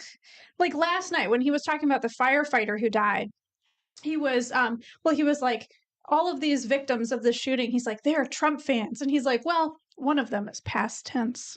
And I was just like, wow, did you really say that? But at the same time, it's like I got his humor. And so I think I'm just starting to warm up to him, because again, I'm seeing the human behind him, and I'm seeing that he's not so hateful like I thought he once was. He really does, he cares more than I thought he did years ago. Before, I thought he was just this insensitive man that was spewing out hate. But I don't think that's the case, because he does love a lot of people. A lot of people love him. I would definitely rank you high on intellectual honesty with that answer. And I would also, let's see, pull up the article I was working from. I would also grade you high for your intelligence and high out for your insight in that one. So thank you. So Tyler Cowan says that I used to read people arguing that Trump is popular because of racism, but now that view is pretty clearly refuted. Even if you think so, that racism has some marginal impact on his support, right? The Groypers.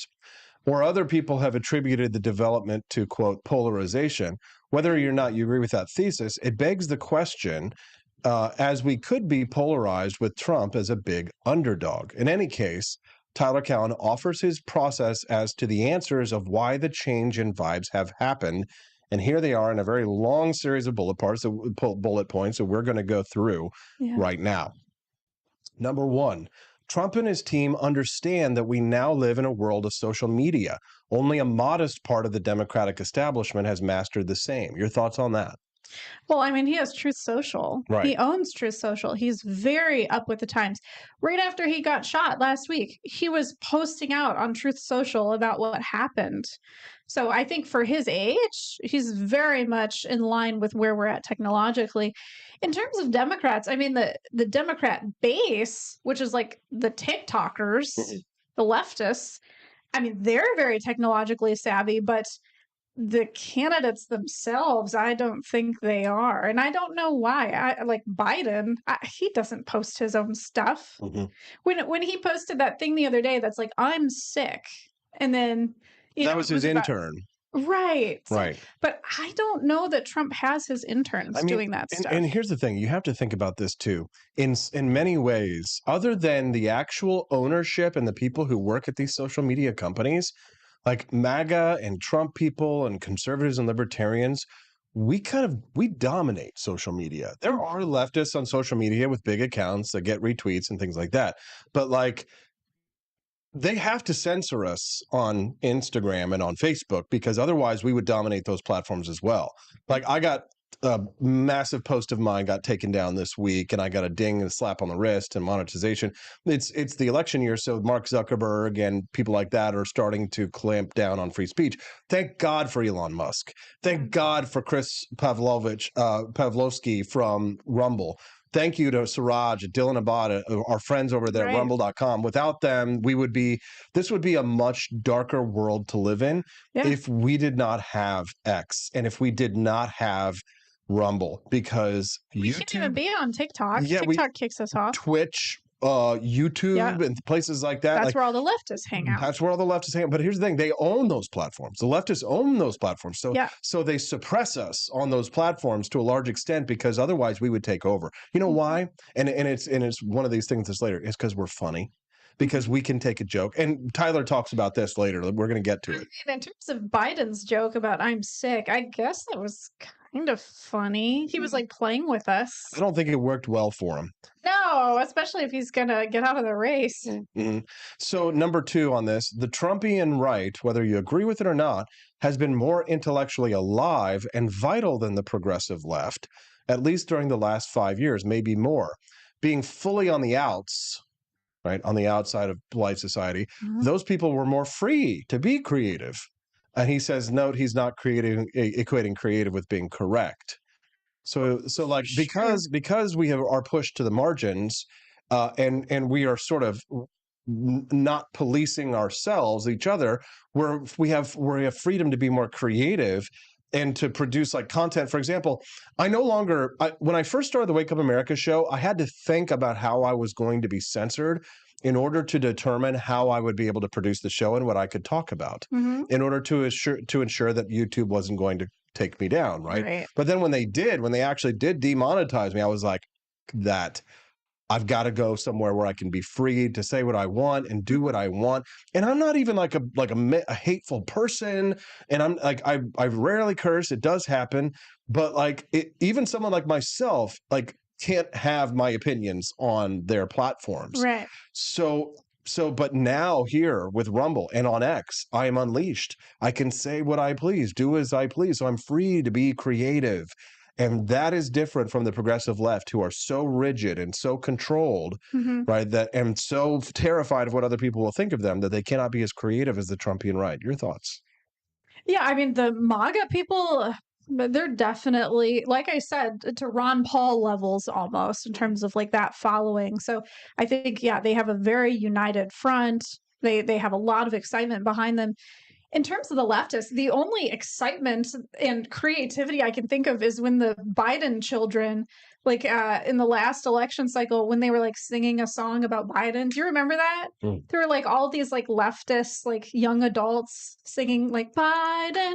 It was something.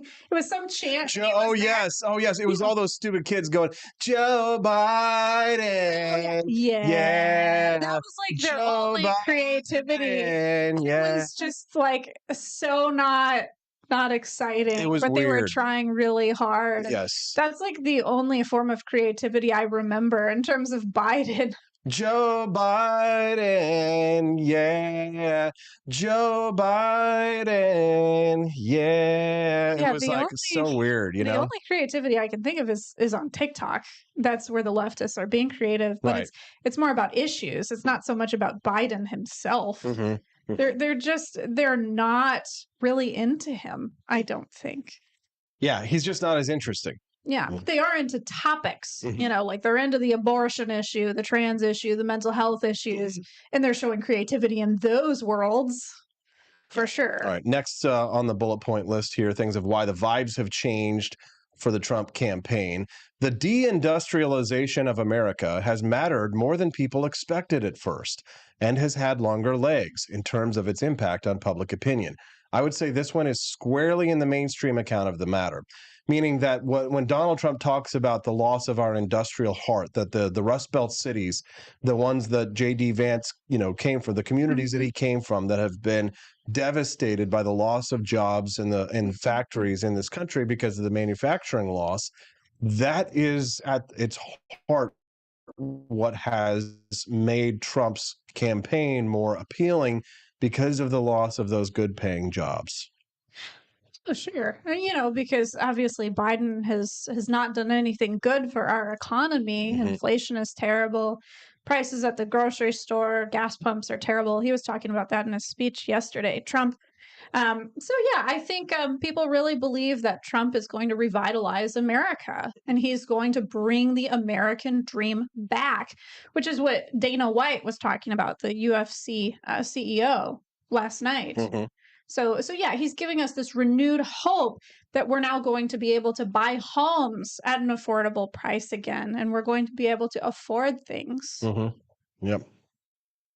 Yeah. Biden, I mean, he makes promises about that too, but it's more so for like the Black communities. I feel like, he's more so like the minorities will get these things. Yeah. But I don't know about anybody else. All right. So the next thing on the list here is that the many Trumpian and MAGA messages have been more in vibe with the negative contagion effects of our recent times. I'm not quite sure what Tyler Cowen means with this, but he says when people feel and act badly, they make others around them worse as well. Right. So that a negative contagion of mood can happen when people are very negative, but there's a positive contagion potentially, but it's harder to pull off.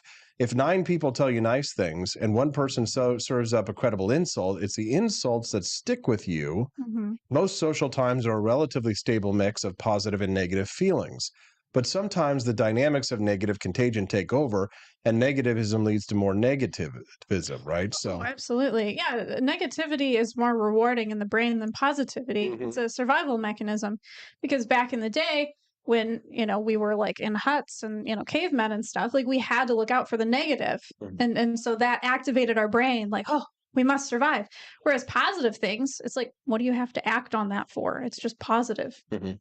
So yeah, we are very much addicted to negativity in our society today. Yeah, positivity does not go as far. Well, he says that the message. So he says that the MAGA message has been kind of more in vibe with the negative contagion effects of recent times. The next one on here is that the Democrats made a big bet that trying to raise the status of blacks would be popular, but at best they had mixed results. Some part of this failing was due to racists, some part due to immigrants with their own concerns, and some part due simply to the unpopularity of the message. So I'm curious, like what you think of that, Stephanie. Well, blacks are definitely liking Trump a lot more now, even though Biden, again, he likes to say how he's helping the black communities with resources and schools and everything. But I think blacks are just, they're getting tired of the handouts and being dependent. They want to rise up. And so Trump is giving them that opportunity. Yes. The next item on this list right here from Tyler Cowen is that the ongoing effeminization of society has driven more and more men, including, Black and Latino men, into the Republican camp. The Democratic Party became too much the party of unmarried women. Wow. Oh, damn. It has. How And dare I you. used to think, too, that Trump did not like Hispanic people. I remember back when he was first running for president and he was all about build that wall. I was like, how dare he? He doesn't like Hispanic people. But now that I see what this illegal immigration issue is doing to our country, I'm like, it's not that he doesn't like Hispanic people. He does like them. Yes. And he made it clear in his speech last night. He ate a taco bowl to prove it. That's such a political thing to do. Be like, see, look. I love Hispanics. We've got the best taco bowls. I love Chinese people. But I'm eating Chinese food. But here's the thing. It's hilarious. It is funny, right? It is funny, right? So it's more than just that. Yeah. And he was saying that these illegal immigrants are taking away the jobs from the people in the black communities. And they respond to that. They absolutely do. But I mean, in terms of this point, the ongoing feminization of society, and this is from an economist, right, has driven more men, including Black and Latino men, into the Republican camp. The Democratic Party became too much the party of unmarried women.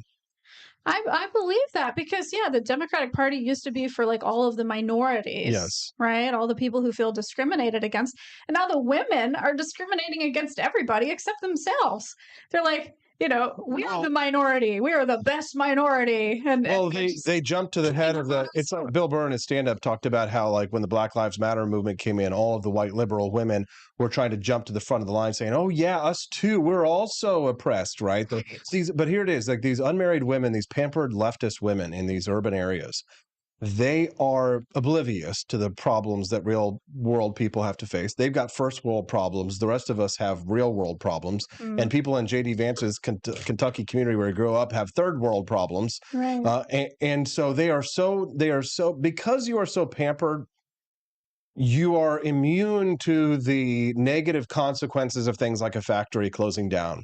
When you are a beautiful young woman, you will get everything in the world handed to you on a silver platter. You will never understand how it feels to be a man who starts his life with no meaning and with no value at all, and to have to work yourself up out of that to do what J.D. Vance did, for example, and then to be harassed and to be so harangued by these women and talked down to and told that they are oppressed, that they are victims, right? In reality, because they could never, here's the thing, liberal and urban females will never understand how they could become oppressors. Oh no, they don't think they ever will. They could never understand because they're so sweet and so gentle and so. I'm helping you. Again, it's like mental health workers. They think they're doing good. Correct. They are humanitarians with guillotines. Yes. Because they're the ones driving the climate change shit. When you see, like, for example, like the White House press corps, and you see like the photograph with Nancy Pelosi, it's all liberal women. Mm-hmm. It's in like their pantsuits. In their pantsuits. All liberal women in their pantsuits, and they are oppressors. Yeah. They have become the oppressors, and they don't understand how they have put themselves into a situation where they are isolating themselves. Like they have isolated themselves from men, from the rest of society, and because men, we talk about MGTOW, and I know. I'm thinking the MGTOW movement is what's sending people to MAGA. Right. We're talking about men going their own way. Yeah.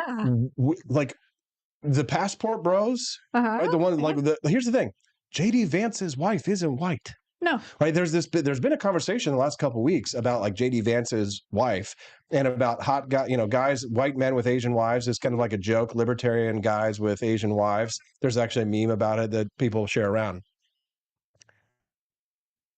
This is a generalization. It's not true in every case, and I'm not speaking for all men, but for the most part, we don't want you. Oh, absolutely. You have made yourselves, and I say it's not all of you. And Stephanie, you're Jewish, so you get to be a minority. Right. We don't want you because we don't share the same values. Mm-hmm. And here's the thing: we don't have to have you because for years you told us you don't need a man. I'm a strong, independent woman who don't need a man. And so what we did was we built up institutions and we built up workarounds. We said, if you really don't need us, then what we'll do is we're going to go to a country where women do need us.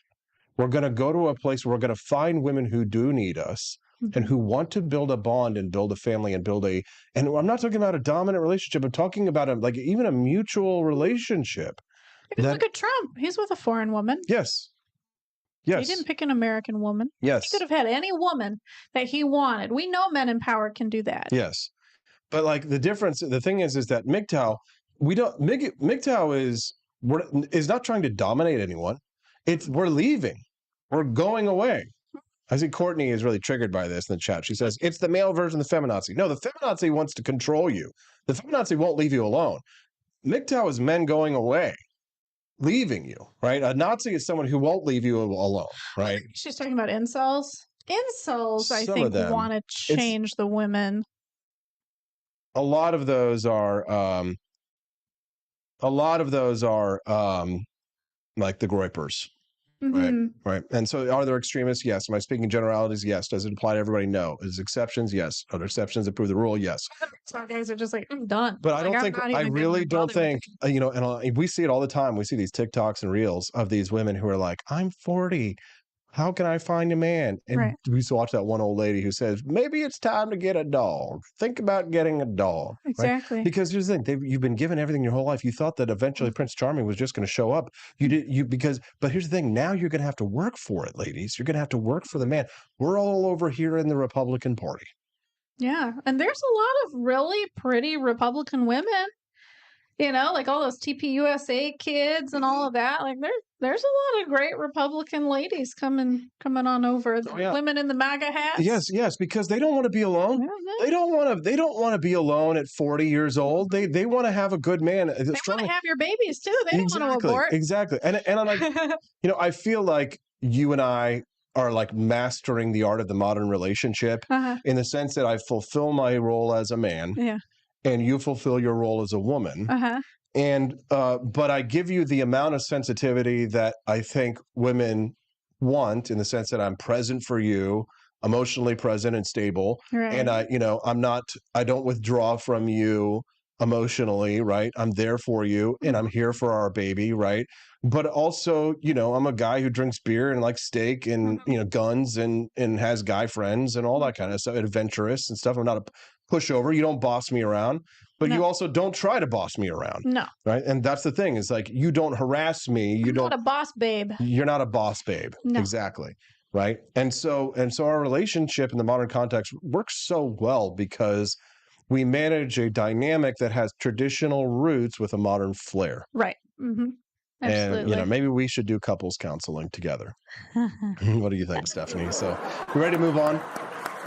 Yeah, our We got would probably not be leftists. I don't know if they'd want to talk to us. Well, here's the thing. It's just like, Stephanie, you've actually taken my red pill male advice, and it's been successful for some of your male clients, has it not? Oh, absolutely. Yeah, I've had to give them some truth bombs in terms of my dating advice in my own client sessions. Right. What is it that these men have to do in order to make themselves appropriate Like, for a mate? look, if you really want a woman, you're going to have to play hard to get. You can't be, you know, all sweet to them. Right. You actually be nice like you think what they want. You don't want that. But more than even just the psychological games, which is like level 2, 3, 4, 5 stuff, more than that, the most important thing is you have to make yourself a worthy mate. Yes, I say always make yourself the best version of you. Yes, you have to become a great man. You have to make yourself a great man. And then you don't have to look for women. You don't have to chase women.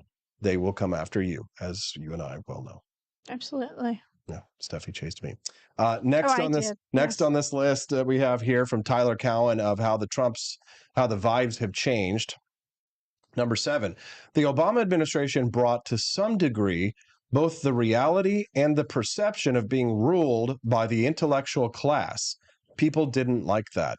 So Obama, in a sense, brought this concept of that they're smarter than us. They know it.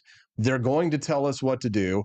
And you're just going to have to go along and get along because we're more intellectual than you are. I think that is that's a pretty accurate statement. What about you? So saying that the MAGA people are more intellectual than the Democrats? No, that the Democrats are more intellectual than all of us, right? They're the party of science. You know, they talk down to us. That's what's always baffled me is why smart people like Bill Gates, all of the people in academia, why are they Democrats? Why are they socialists? It really confuses me because I'm like, they're so smart. Mm-hmm.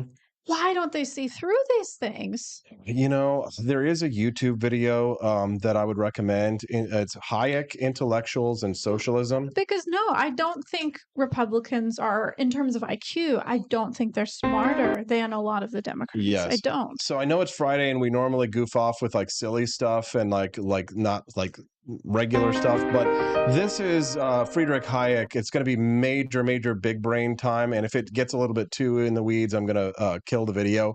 But this is just a quick little 3-minute video of Friedrich Hayek talking about why intellectuals drift towards socialism. Well, Mr. Hayek, you wrote a very famous essay on the intellectuals and socialism, in which you attempted, I think quite successfully, to show why socialism is so nubile for the intellectuals. It's Bill Buckley, Stephanie. He was the creator of the National Review and a big Ronald Reagan guy. Sounds funny. Former CIA. What is that thesis of yours, and do you still defend it? Oh, certainly, yes. Well, it's a very interesting story intellectually. One of the dominant ideas which governs thinking since the 18th century is the idea that we can make everything to our pleasure, that we can design social institutions in their working. Now, that is basically mistaken. Social institutions have never been designed and do much more than we know. They have grown up by a process of selection of the successful without people frequently know why it was successful. That applies to the market. The market is I was going to say most ingenious, but ingenious without having been designed, instrument which enables us to utilize knowledge which is distributed among hundreds of thousands of people. It's an adaptation to thousands of circumstances which nobody ever can know as a whole, and where the prices formed on the market tell the individual what to do and what not to do in the social interest. Now, in order to understand this, you have to know economics.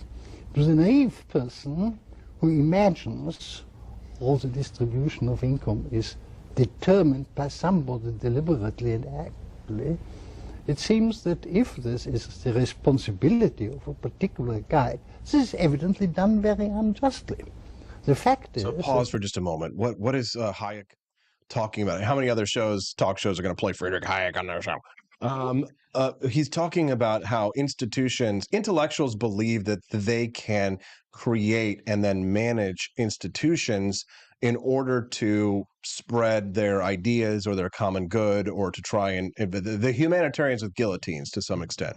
Like Bill Gates. Right, like Bill Gates. They believe that from a top-down approach that they can create institutions, social institutions, that can effectively manage humans, right? And yeah, like the whole butter thing, how Bill Gates is making butter out of air now. Right, well, to some extent, right? It's impacting society.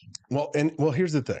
So he's talking about this in the sense of like the pricing model system, right? So one of the reasons why why communism itself doesn't work, and there's a whole intellectual underpinning for this argument. It's called the calculation problem, which is that when a price is set. So, for example, when we set an item on forlibertyshop.com, we set a price that we think is what the highest market that we can bear to give ourselves the best profit, that is low enough that people will actually want to buy it and be able to afford it. About valuation. Some items, some shirts we charge $25 for. Some shirts we charge $35. At the bottom of but the question is, it's still a shirt at the end of the day. So why is it that we can charge more for something else, right? It's because we can set these prices based on our knowledge or understanding on a touching the marketplace thing. If Joe Biden came in and tried to tell us to set a price at a certain point, there would be what the economists would call disequilibrium, right? Out of whack, right? And so the communists failed because they were unable to effectively top-down manage the pricing system. It was prices. We don't even think about prices. People are just like, prices are something that we interact with on a daily basis, but we never think about. Kind of like money to some extent, but prices are a magical capitalist formula that forms from an organic bottom-up function. And intellectuals think that they can control all of the prices of an economy through government and in order to try and make everything fair or what have you, by this concept of social justice, if you will. But Soviet communism failed, and communism everywhere failed because the intellectuals could not figure out what a price for an orange should be. The prices of oranges change on a daily basis. Right. The price of gas changes on a daily basis. So how do supply and demand? So what did communists do? They would actually look at capitalist countries next door to them, and they would set the prices for the goods in their communist economies based on the capitalist economies. So literally, communism can't exist or function in the twisted forms that it does function without a capitalist economy for them to copy their homework to figure it out. So what Hayek is talking about in the terms of pricing, he's talking about this idea of a bottom-up. Intellectuals want to try and govern things from a top-down, but that social institutions, prices, our economy, and our way of life, these things must come from the bottom up. They cannot be controlled in a top-down dictatorial managerial way. Right. Right. That's Friedrich Hayek. Let's talk about the vibe check. Back to the vibe check for Donald Trump. We've got 15 minutes here, right? So reasons why the vibe has changed for the MAGA movement in 2024.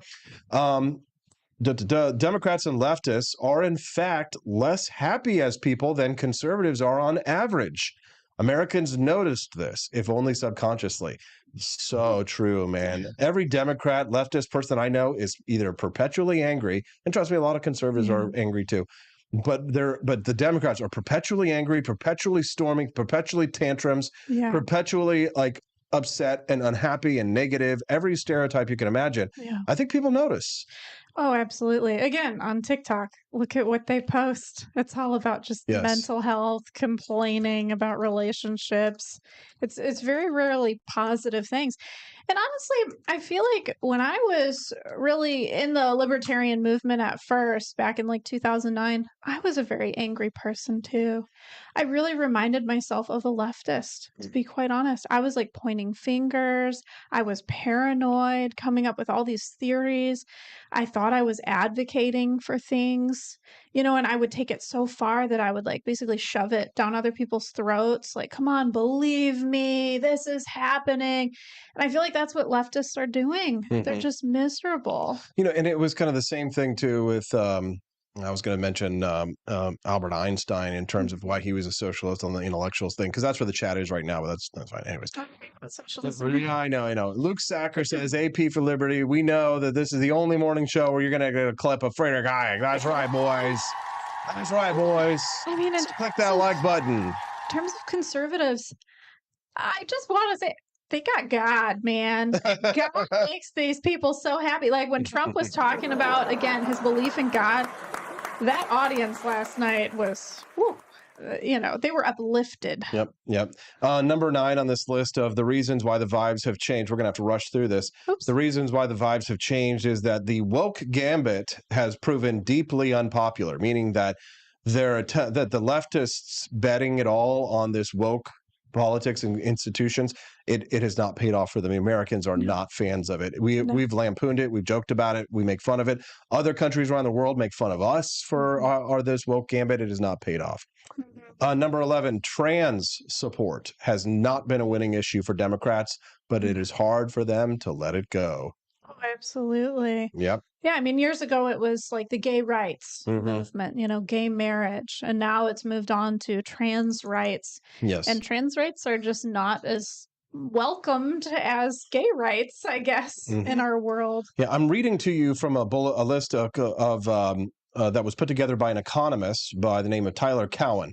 He is a writer and an economist at the George Mason University's Mercatus Center, one of the most libertarian institutions in the United States outside of Hillsdale College. So those two institutions are where per capita there are more libertarians than any other higher education academia location in the United States. So there's we all know Hillsdale, and then there is the Mercatus Center at George Mason. Okay. And he is one of the professors there. He's talking about the changes in vibes of the MAGA movement. Why did it happen? And he says that immigration at the border has in fact spun out of control.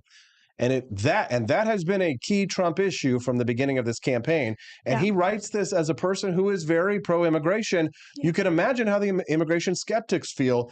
Trump was right. Right. And as I was saying before, back in the day when he was like, build that wall, like I didn't understand it. I was like, you're just hating on people for no reason. But now that it's impacting us, it's in our backyard now. I see it. Now I'm like, oh, yeah, okay, I can see why Trump was building that wall. The illegal immigrants are really hurting us. It's just too many too fast, right? And it's where we have a national security question there. And even in I've read a lot of white papers in my life, even in like the most libertarian versions of open borders that I have read described, they still say that people have no right to come here to do us harm. People don't have a right to come here to commit acts of terrorism, that we have a right to know who is coming to our country. And that's from the open borders people. So in that sense, we definitely do not even meet that definition. It's worse than anarchy. It's a sort of a tyranny to some extent. So again, loving people too much can lead to bad consequences. These social justice warriors, they want to save everybody. But it's like, if you save too many puppies, then you're going to be overflowed with puppies, and there's not going to be enough resources for all the puppies. So it's like, we can't save all the puppies. Yep. Well, I got to do a live read real quick before we go. You know, who's in control of America's nukes is a pretty good question considering the mental state of Joe Biden. Is it him? You know, we've got Russian ships off the coast of Florida and full-blown wars in Ukraine and Israel. The world is at its most unstable point since World War II, except now with nuclear weapons, the stakes are 10 times higher. How do people like us stay safe? Great question, considering we've got a baby on the way. Every prepper needs to have RadioGuard A's. This is an FDA-approved drug to treat radioactive fallout. This is the kind of stuff you and I love, prepper stuff. Only the feds have had it until now, and that's why we partnered with 5G Free. That's the only company in the world that has a supply of this, RadioGuard A's, and the ability to prescribe it prophylactically. You can get their radiation emergency kit with RadioGuard A's, which is potassium iodide, Zofran, and it even comes with a Geiger counter, which is really cool. There's no other tool in your arsenal that is as good to protect against a radioactive threat. To find it, you have to go to 5G free, FREE.com/studio. Use the code studio to save 10%. And you should visit that link that is pinned right there. You can see it. There's a QR code. That's 5gfree.com/studio. Use that code studio for a 10% off there for your radiation kit. And thank you to Rumble Studio for making that available to us. Well, that's interesting. I've never heard of that stuff before. Very cool. It's a radiation kit. A lot of people bought those. We actually sold a lot of of bug out bag kits and things like that when we first started the Wake Up America show with like gas masks and things like that. So what else do we have on the Wake Up America show? Did we get through the list? No, we haven't gotten to the list, and we're getting down to the end of the wire, so we've got to get through it. Higher education has been a traditional Democratic stronghold, and it remains one, but their clout and credibility has fallen significantly in the last few years. True. Yeah, education is not as valued anymore. Yep. Now it's more like trade school. The Democrats made a big mistake going after big tech. It didn't cost them many votes, but money and social capital. Big tech was the sacrifice for the Trump victory in 2016. And the Democrats, what they achieved is a hollowing out of their own elite base because so many Silicon Valley big titans are now behind Donald Trump. Various developments in Afghanistan, Ukraine, and Israel did not help the Democratic cause. Inflation was very high. Borrowing rates went up. And that's true whether or not you think that's Trump or Biden's fault. Crypto came under attack. The pandemic story is complicated, but it didn't help Democrats, most of all because they ended up owning many of the longer lasting school closures. So they're still wearing masks till this day. They're still wearing masks to this day, these freaks. Yeah. Number 16, in simple terms, you might say Democrats have done a lot to make themselves unpopular and not had much willingness to confront that. Their own messages make this hard to face up to since they're supposed to be better people, right? Also, these last few items on the list of why the Trump MAGA 2024 movement's vibe has changed is number 17. We were talking about it earlier. Trump is funny. He is one of the great American comics, in fact, and Trump acts like a winner. Americans like this, and his response to the failed assassination attempt drove his point home. Yeah, I was noticing that last night. I was like, he must love this crowd cheering him on right now. You know, like he might even go into like narcissistic territory a little bit. You know, his ego is pretty big. I would just call it egotism. But even that, I'm like, I don't have a problem with egotism. I read my Ayn Rand. I believe I have a huge ego, and you have to. You can't have one. You will never do great things in this world if you do not believe in your capability to do great things. And listen, if you're going to run for president of the United States, you have a massive ego. I don't care who you are. Absolutely. To think that you, an individual, should have that type of power right? Your ego has to be monstrously large. So, and that includes me, right? That absolutely does. You know, There's people like me that don't have a big ego. I mean, my tail goes between my legs very easily, and I'm like, oh, okay, I'll just back down. I'm not going to keep pushing. Right. Whereas people like you and Trump, you keep going. You Yep. don't care if people are booing at you or shooting at you. Oh, I get the hate every day. Absolutely. Slings and arrows of outrageous fortunes every day. I don't have to be that way. You just have to fire back and then add a little bit of your own, and then you just got to keep going. It's And the otherwise. people who attack you are really jealous. I mean, you know, me making comments about Trump and how popular he was, you know, in the crowd last night is like, that would be super cool if all of us could have that opportunity. Right. Andy Opperman donated $20. Thanks, Andy. Oh, thank you. Did we get any new monthly subscribers? I don't know. We'll have to check after the show. The gay rights evolution, he says, gives legitimacy to the slippery slope argument. It changed from gay rights to a total lack of sexual morality. Right. And in the fringes of that is where the monsters live. Good point, Andy, and thank you for the donation. Number 19 on the list of how the Trump vibe check has changed the MAGA movement of 2024. Biden's recent troubles and the realization that he and his team have been running a con at least as big as the Trump one. It has become a trust issue, not only an age or cognition issue.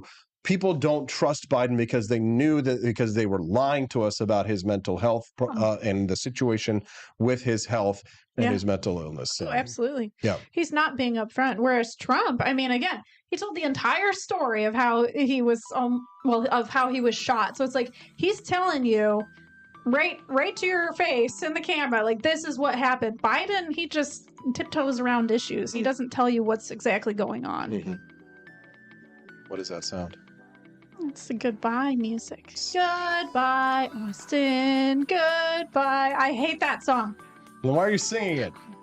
It used to give me nightmares as a Austin, child. we're going to leave you now. Reminded me of like camp and school. Stephanie, it has been a fantastic week. We don't know. This might be the last Freedom Family Friday with Steffi for a little while. You've What do been you mean? saying that. Just saying that. You're going to come back. I You're going to know. bring it might just be that the next time you come back, you'll have little baby Hazel with you. Oh, I know. I just, I feel like I'm at my best right now. You are at your best. Yes. Beautiful, smoking hot. Can we get a speaking of vibe check? Can we get a baby check? Can we get a real quick before we go? Can we see the baby bump? Push the microphone out of the way so we can see that here. Hold on. Let's check the bump. We're at 39 weeks. There it is. Bump to bump, bump to bump. Looking good, Steffi. Nice. All right, put your arms behind your back so we can see the size of the button. Turn to the side, other side, other way. There we go. Very nice, Steffi. Big bump. Baby Hazel's in there. All righty. Well, that's going to be it for us today, guys. Thanks so much for tuning in and watching. If you didn't click the like button yet, you better do it before you leave. Don't forget. And of course, as you exit, where do you exit? Through the Grift Shop. ForLibertyShop.com's going gangbusters. Our lives are changing of the number of sales that we've had in the last week. We have something exciting coming in like 5 minutes. What's coming? The reveal of Baby Hazel's room. Oh, yeah, the baby room reveal. It's a reel that's going to be showing on Twitter, Facebook, Instagram, YouTube. So look out for that reel. Yes, because unfortunately we don't have reels on Rumble just yet. But when they have them, we'll definitely upload them there. But if you want to see the baby Hazel's room and how we decorated it and made it look all cute, what the decorations are, check out the reel after the show, either on my X account if you like free speech, or on YouTube if you don't like free speech. So either way, it's going to be there on my AP for Liberty channel. So Stephanie, tell them to exit to the Grift Shop. Go to forlibertyshop.com. Look at all of our Trump stuff. I mean, that has been selling like hotcakes. Oh, yeah. We've been just all throughout the day. People really love the Trump manga shirt, the Donald Trump, why Tikiru. So check that one out. And if you don't like Trump, we obviously have lots of libertarian things. You just made something so cute. It's a French bulldog doormat, and it says, "Come back with a warrant." Yes. It's adorable. We sold 2 of them yesterday. Yeah, I want one for our house. I know, they're really our cute. mat is faded. Oh yeah, some people don't like the scary snake, so we made the cute little French bulldog come back with a warrant mat. You can get those at forlibertyshop.com. That's the number 4, forlibertyshop.com. You can get those exclusively at our For Liberty Shop store. Stephanie, anything else? Be free. Be free. We'll see you guys on Monday on the Wake Up America show on the For Liberty Network. Bye, guys.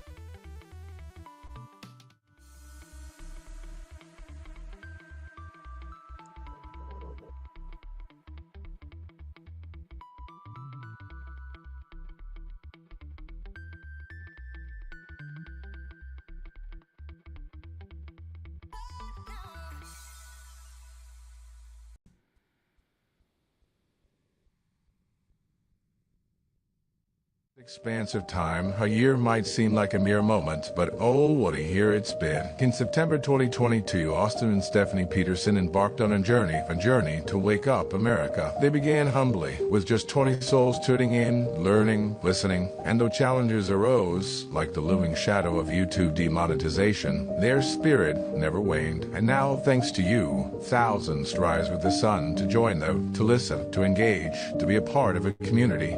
So here's to you, and to wake up America, for memories shared, for friends made, for the journey ahead, and for never, ever forgetting to rise and freedom. Happy anniversary.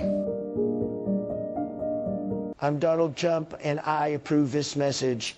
Believe me, Austin Peterson is the best. He's got the greatest Wake Up America show I've ever seen. Whenever I tune in the mornings and watch the live stream, let me tell you, he has got the absolute best content. I love his guests. It's just a total blast to watch, and I highly endorse and recommend the Wake Up America show. It's terrific, believe me. Is the outdoor of your home about as exciting as a library? Then spice it up and unbore your space with our custom metal signs. Crafted with love and a bit of libertarian magic, you can customize your own metal sign at ap4libertyshop.com. So head to ap4libertyshop.com, customize your own metal sign today.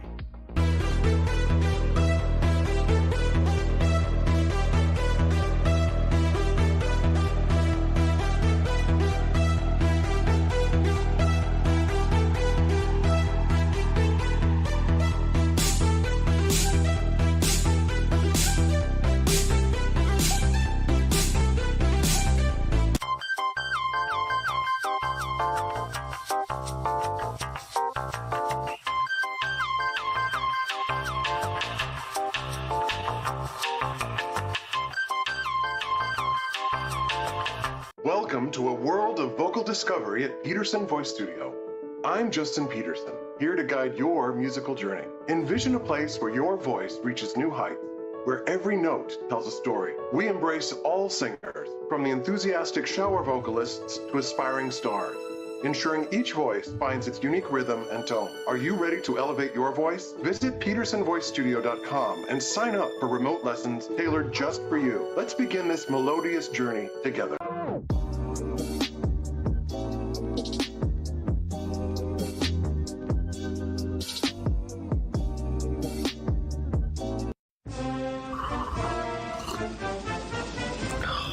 Tired of spending your hard-earned money on woke corporations that don't share your pro-freedom values? Fed up with sipping liberal lattes and progressive cappuccinos? Introducing Founding Flavors from AP for Liberty Shop. Get your day started with Washington's Revolutionary Roast. As robust and principled as the man himself, this blend is the shot of energy heard round the world. Or maybe you want to taste the fervor of freedom with Adams's Patriotic Perk. It's as dynamic and balanced as the U.S. Constitution, sure to awaken your spirit of liberty. For the aficionados, we've got the Jeffersonian Java, a complex mix of flavors that speaks volumes about your refined tastes. And don't forget Betsy's Liberty Lullaby, our decaf option, crafted with the same care and dedication Betsy Ross put into our Star-Spangled Banner. This blend lets you enjoy the taste of freedom anytime without losing sleep. No woke beans here, folks, just pure patriotic pro-freedom flavors brewed with love for liberty. So why compromise your principles for a cup of coffee? Stand up for your values, perk up your patriotism, and start your day the American way. Get your founding flavors at ap4libertyshop.com.